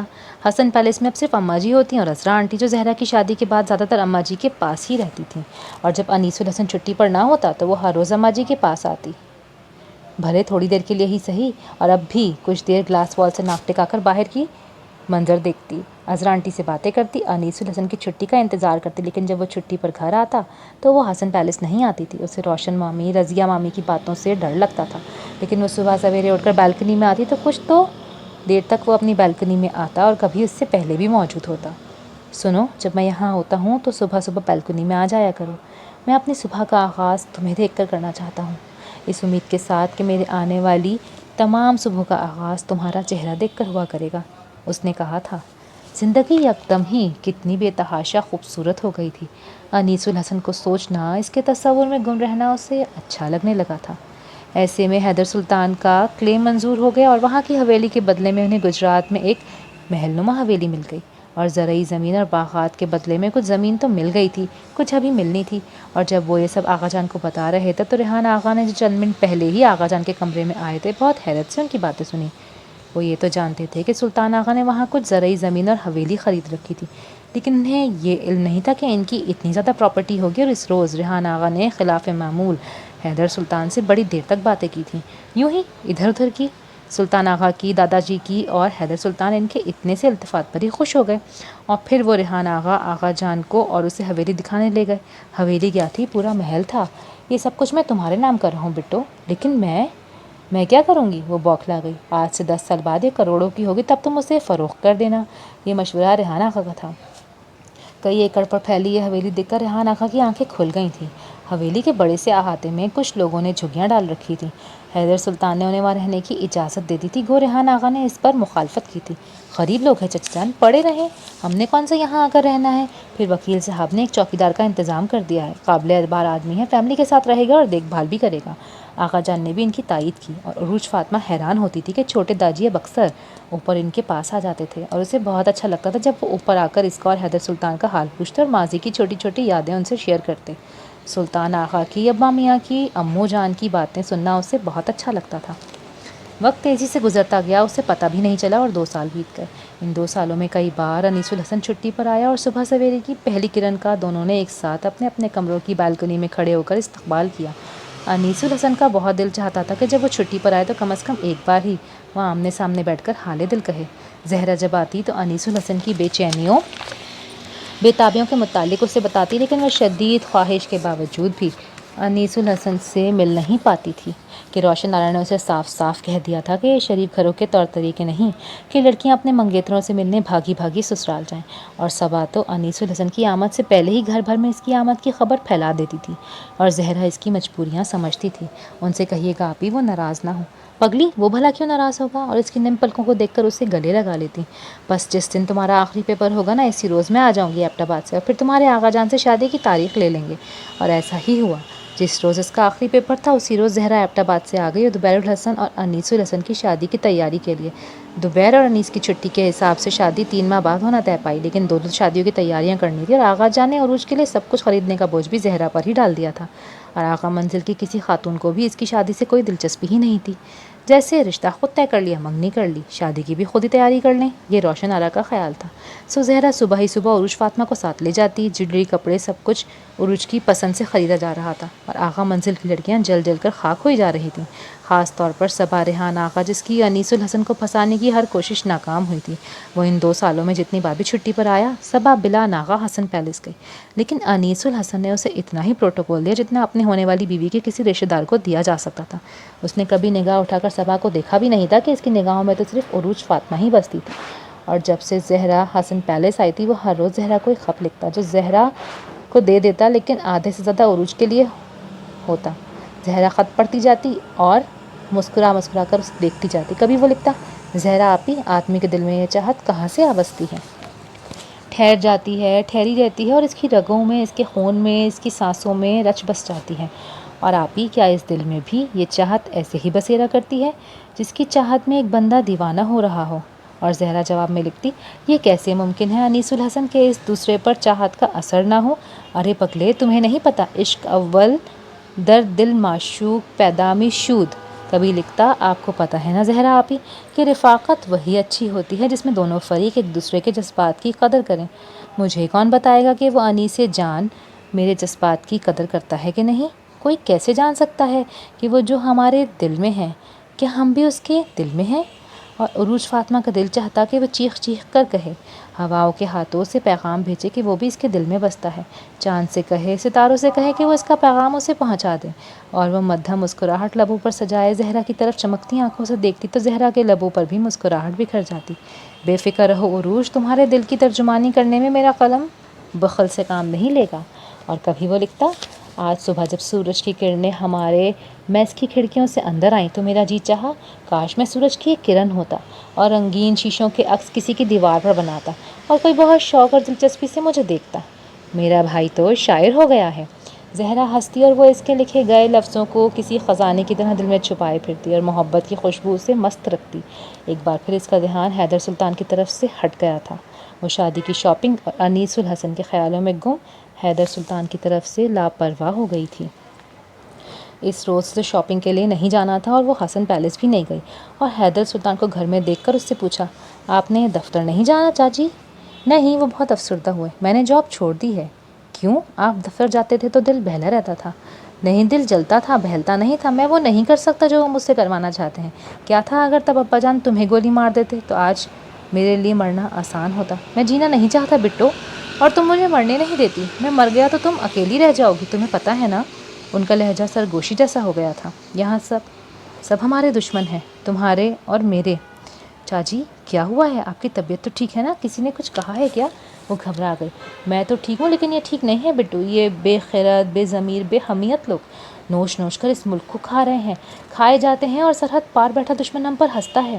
ملک کی قسمت کے فیصلے وہ کر رہے ہیں جو اس ملک سے محبت ہی نہیں کرتے۔ معمولی قابلیت والے حکومتوں میں اعلیٰ عہدوں پر فائز ہیں، سب بہتی گنگا میں ہاتھ دھو رہے ہیں، سب بے مول ہو گیا ہے، سب قربانیاں رائیگاں جا رہی ہیں، اور کوئی نہیں جو انہیں سمجھائے۔ میں سمجھاتا ہوں تو سب کاٹ کھانے کو دوڑتے ہیں، پاگل سمجھتے ہیں مجھے۔ وہ دونوں ہاتھوں میں چہرہ چھپا کر رونے لگے تھے۔ کیا تمہیں بھی میں پاگل لگتا ہوں بٹو؟ اگر میں یہ کہتا ہوں کہ رشوت نہ لو، اس ملک و قوم کے فائدے کے لیے کام کرو، اس بے حد پیارے ملک کی برائیاں نہ کرو، تو کیا میں غلط کہتا ہوں؟ نہیں، بالکل بھی نہیں چاچی، آپ ٹھیک کہتے ہیں، اور اس ملک میں محبت کرنے والے بہت سے لوگ ہیں۔ وہ ان کا ہاتھ تھامے بہت دیر تک بیٹھی رہی، اور ہولے ہولے نرمی سے انہیں سمجھاتی رہی کہ وہ ٹینشن نہ لیا کریں۔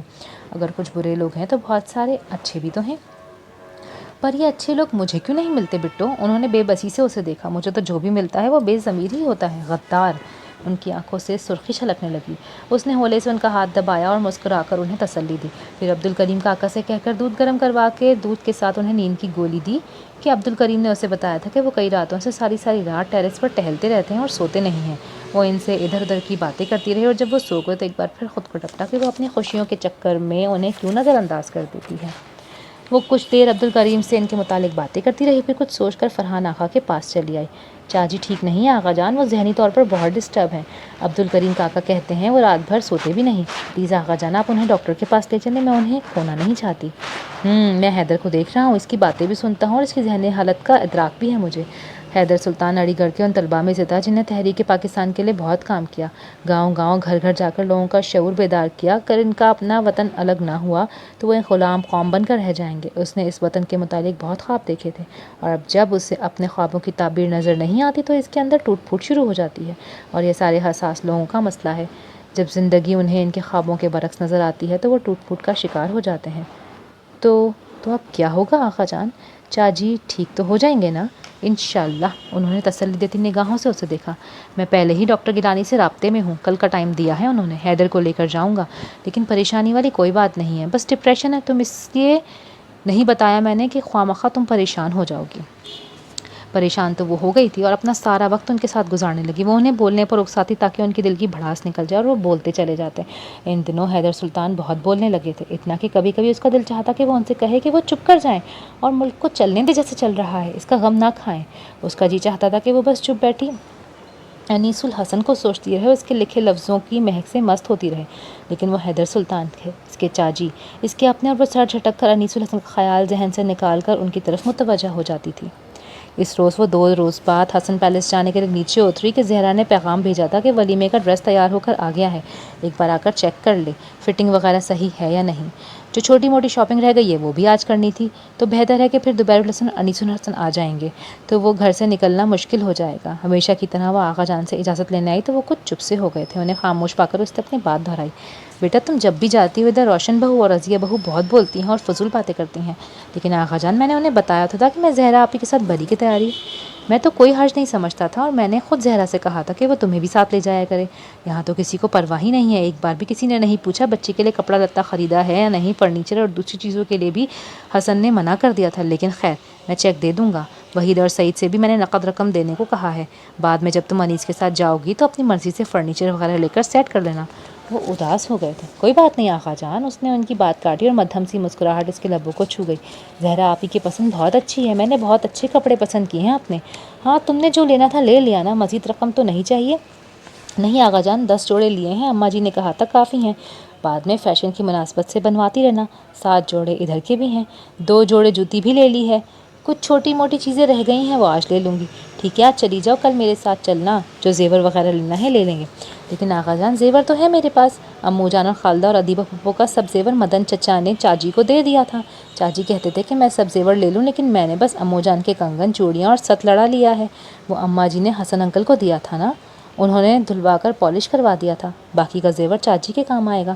میرے بعد وہ اکیلے رہ جائیں گے نا، تو میں نے اماں جی سے کہا ہے کہ وہ کسی اچھی لڑکی سے ان کی شادی کروا دیں، ان کی نظر میں ہیں 2-3 لڑکیاں۔ خورشید صراف نے چوڑیوں کے کتنے ہی سیٹ دکھائے تھے، لیکن سکینہ کو کوئی پسند ہی نہیں آتا تھا۔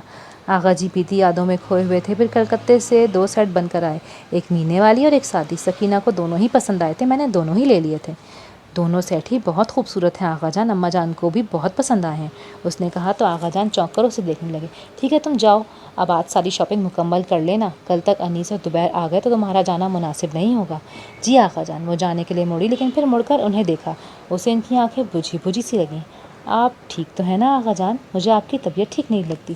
میں ٹھیک ہوں بچے، تم جاؤ۔ وہ کیا کہتے کہ انہیں کون کون یاد آ رہا تھا؟ آج سکینہ ہوتی، احمد ہوتا، وہاج منہاج ہوتے تو کیا ایسے اس طرح عروج کی شادی ہوتی؟ صرف 15 دن ہی تو رہ گئے تھے اس کی شادی میں، اور سکینہ کو تو مہینوں پہلے ہی مائیوں بٹھا دیا تھا اس کی ماں نے، اور ڈھولکی رکھوا دی تھی۔ آنکھوں کی نمی چھپانے کے لیے انہوں نے چہرہ جھکا لیا اور عروج انہیں خدا حافظ کہہ کر چلی گئی، لیکن آغا جان کی بجھی بجھی آنکھوں اور ان کے چہرے پر بکھری اداسی نے اسے بھی اداس کر دیا تھا، اور اس نے زہرا کو کہہ دیا تھا کہ وہ آج شاپنگ کے لیے نہیں جائے گی، جو کچھ بھی خریدنا باقی رہ گیا ہے وہ خود زہرا عذرا آنٹی کے ساتھ جا کے لے آئے۔ بس وہ ڈریس چیک کر کے چلی جائے گی اور آقا جان کے پاس بیٹھ کر ڈھیروں باتیں کرے گی، امو جان کی، بابا جان کی، داجی کی، سب کی۔ اور جب وہ زہرا کے کمرے میں بیٹھی ولیمے کا ڈریس دیکھ رہی تھی تو وہ اچانک ہی کمرے میں آ گیا۔ آپ؟ اس نے ذرا نظریں اٹھا کر اسے دیکھا، پھر نظریں جھکا لیں، لیکن رخسار دہکتے سے لگے تھے اور وہ بہت توجہ اور اشتیاق سے عروج فاطمہ کو دیکھ رہا تھا اور لبوں پر مچلتی مسکراہٹ نے اس کے چہرے پر انوکھے رنگ بکھیر دیے تھے۔ کیسی ہو جانے انیس؟ وہ بدستور اس کی نگاہوں کے حصار میں تھی۔ میری پیاری سی بھابھی کو نظر نہ لگوا دینا الو۔ زہرا ڈریس سنبھال کر ڈبوں میں رکھ رہی تھی۔ انیس نے ذرا عروج کے چہرے پر نظریں ہٹا کر اس کی طرف دیکھا اور مسکرا دیا۔ کیا اپنوں کی نظر بھی لگ جاتی ہے آپ ہی؟ ہاں، کبھی کبھی اپنوں کی نظر بھی لگ جاتی ہے، تو پھر آپ یہاں بیٹھی نظر نہ لگنے کی دعا پڑتی رہیں اور میں آپ کی بھابھی کو اچھی طرح دیکھ لوں۔ لگتا ہے صدیوں بعد دیکھ رہا ہوں۔ اور شریر سی مسکراہٹ لیے پھر عروج کی طرف متوجہ ہوا۔ زہرا مسکراتی ہوئی اٹھ کھڑی ہوئی۔ میں چائے بنانے جا رہی ہوں، تم بھی پیو گے انو؟ اور پھر انیس کا جواب سنے بغیر وہ کمرے سے باہر نکل گئی۔ عروج بھی تیزی سے اٹھی، اسے لگا تھا جسے وہ بہت دیر اس کی نگاہوں کی تاب نہ لا سکے گی۔ زہرا آپ ہی رکیں، میں بھی آپ کے ساتھ آتی ہوں۔ ارے تم کہاں چلی ہو؟ جی بھر کے دیکھنے تو دو۔ اس نے بازوؤں پر ہاتھ رکھ کے اسے اپنی طرف موڑا اور مڑتے ہوئے اس کی سیاہ ریشمی بال جنہیں گیلا ہونے کی وجہ سے اس نے یوں ہی کھلا چھوڑ دیا تھا، ادھر ادھر یوں پھسل کر بکھر گئے جیسے کسی نے ریشم کا تھان ہولے سے چھوڑ کر کھول دیا ہو۔ وہ مبہوت سا ہو کر اسے دیکھنے لگا۔ انہیں ریشمی زلفوں میں تو اس کا دل الجھا ہوا تھا۔ تمہارے بال بہت خوبصورت ہیں عروج۔ وہ بوجھل بھاری آواز عروج کی دھڑکنیں بے ترتیب کر دیتی تھی۔ میں ساری زندگی ان ریشمی زلفوں کو چھاؤں میں گزارنا چاہتا ہوں، مجھے ان کی چھاؤں سے کبھی محروم نہ کرنا۔ اور پتہ نہیں کیوں اس کا دل کانپ کے رہ گیا۔ اللہ نہ کرے۔ جانے انیس، اس نے کمرے سے جانے کے لیے رخ موڑا ہی تھا کہ انیس الحسن نے آہستگی سے کہا تو اس کے اٹھتے ہوئے قدم جیسے وہیں ٹھہر گئے تھے۔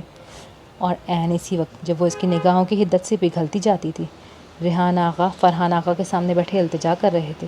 وہ مر جائے گی آقا جان اگر اس کی شادی انیس الحسن سے نہ ہوئی تو۔ آقا جان حیرت سے اپنے چھوٹے بھائی کو دیکھ رہے تھے۔ تب لڑکیاں اتنی بولڈ نہیں ہوا کرتی تھیں اور نہ ہی اتنی بے باک کہ خود اپنی شادی کی بات کریں۔ ہاں، اونچے گھرانوں کی یا بورژوا طبقے کی لڑکیاں بہت بولڈ تھیں۔ وہ امریکہ اور لندن میں پڑھتی تھیں، کلبوں میں جاتی تھیں، لڑکوں کے ساتھ گھومتی تھیں، گھڑ سواری کرتی تھیں، رقص کی تربیت لیتی تھیں، انگریزی بولتی اور انگریزی لباس پہنتی تھیں اور خود کو سوشلائٹ کہلانے میں خوش ہوتی تھیں، جن کے خاندان انگریزوں کی نقل میں آدھے تیتر آدھے بٹیر بن گئے تھے۔ لیکن آقا جان کا خاندان ایسے اونچے خاندانوں میں نہ تھا کہ ان کے خاندان کی لڑکیاں اتنی آزاد ہو کر اپنے منہ سے ایسی بات نکالیں۔ لیکن وہ صبا آقا تھی، اتنی ہی بولڈ اور ضدی۔ انیس الحسن اس سے متاثر نہیں ہوا، نہ ہی زہرا یا عذرا نے اسے کوئی اہمیت دی، تو اس کے پاس آخری آپشن یہی بچا تھا جو بہت سارے دن سوچنے کے بعد اس نے چنا تھا، آخری راستہ۔ اس نے صاف صاف کہہ دیا اگر اس کی شادی انیس سے نہ ہو سکی تو اس کا مرا ہوا منہ دیکھیں گے۔ وہ خود کو ختم کر لے کر آقا جان کا غصہ آ گیا۔ تمہارا دماغ خراب ہو گیا ہے ریحان؟ شادی تیار ہے، کپڑے تیار ہیں، کارڈ چھپ چکے ہیں اور تم اس طرح کی بات کر رہے ہو؟ شرم آنی چاہیے تمہیں، بجائے اس کے کہ تم صبا کو اس فضول بات پر تھپڑ مارتے اس کا مطالبہ لے کر میرے پاس آ گئے۔ عروج کا کیا ہے آقا جان؟ گھر میں لڑکے موجود ہیں، میرے بیٹے ہیں، سعید وعید کے بچے ہیں، اس کی شادی تو کہیں بھی ہو سکتی ہے۔ میں کب سے حسنین کے لیے عروج کا سوچ رہا تھا، لیکن آپ نے نہ کسی سے مشورہ کیا نہ بات کی۔ خیر میں حسنین کو آج ہی تاڑ دے کر UK سے بلوا لیتا ہوں، عروج اور حسنین کا نکاح کر دیتے ہیں۔ آپ حسن صاحب سے صبا کے لیے بات کر لیں۔ مقررہ تاریخ پر صبا اور حسن؟ تمہارا دماغ سچ مچ چل گیا ہے ریحان؟ آقا جان نے ان کی بات کاٹی۔ وہ لوگ عروج کے خواہش مند بن کے آئے تھے، اپنی مرضی اور خوشی سے عروج کا ہاتھ مانگا تھا، ورنہ آغا منزل کی ساری لڑکیاں ان کی دیکھی بھاری تھیں۔ آپ کی بات صحیح ہے آقا جان، لیکن صبا میری بہت لاڈلی بیٹی ہے۔ پہلے نور الہی نے اسے ٹھکرا دیا تو بہت مشکل سے سنبھلی ہے، وہ اب اسے نامراد نہیں دیکھ سکتا میں آقا جان۔ آپ کی ہر حالت میں ان کو اس رشتے پر راضی کرنا ہے۔ وہ کہتی ہے وہ مر جائے گی، نور الہی سے منگنی ٹوٹنے پر بھی وہ ایسے ہی کہتی تھی کہ مر جائے گی، لیکن اسے کچھ نہیں ہوا، اب بھی کچھ نہیں ہوگا۔ تم سکون سے بیٹھو، سنبھل جائے گی۔ 2-4 دن رو دھو کے اور سمجھاؤ اسے کہ اگر میں عروج کے رشتے سے انکار کر بھی دوں تو ضروری نہیں کہ وہ صبا کو قبول کر لیں۔ آقا جان نے قدرے تحمل سے بات کی۔ وہ صبا کا رشتہ لینے پر مجبور ہو جائیں گے آقا جان، آخر ان کی بھی تو عزت کا سوال ہے۔ وہ اسی مقررہ تاریخ پر بارات لے کر آئیں گے، آقا منزل کی ایک بچی نہ صحیح دوسری صحیح۔ یہ صبا کا خیال تھا جو اس نے ریحان آقا کو باور کروا دیتا۔ کیسی بچوں جیسی باتیں کرتے ہو ریحان؟ آقا جان نے تعصب سے انہیں دیکھا۔ یہ بچوں جیسی باتیں نہیں ہیں آقا جان۔ ریحان آقا ایک دم سے کھڑے ہو گئے۔ وہ میری بیٹی ہے اور میں اس کی زندگی اور خوشی کے لیے کچھ بھی کر سکتا ہوں۔ میں آپ کو بتا رہا ہوں آقا جان کہ اگر صبا کو کچھ ہوا تو میں اپنی جان دے دوں گا، اور آپ کو ہر صورت عروج کے بجائے صبا کا رشتہ دینا ہے انہیں، ورنہ میرا مرا ہوا منہ دیکھیں گے آپ۔ وہ اپنی بات مکمل کر کے رکے نہیں تھے۔ یہ ریحان انہیں کس مشکل میں ڈال گیا تھا۔ وہ سر پکڑے بیٹھے تھے جب عروج ان کے کمرے میں قدم رکھ رہی تھی۔ یہ تھا کہانی کا پہلا حصہ. امید ہے آپ کو بہت پسند آیا ہوگا. یہ کہانی بہت زیادہ لمبی نہیں ہے, 8 یا 9 حصے ہی ہیں. تو یہ حصہ یہاں ختم ہوتا ہے. اگلے حصے کے ساتھ آپ سے پھر ملاقات ہوگی. ملتے ہیں اگلی ویڈیو میں. تب تک کے لیے اللہ حافظ.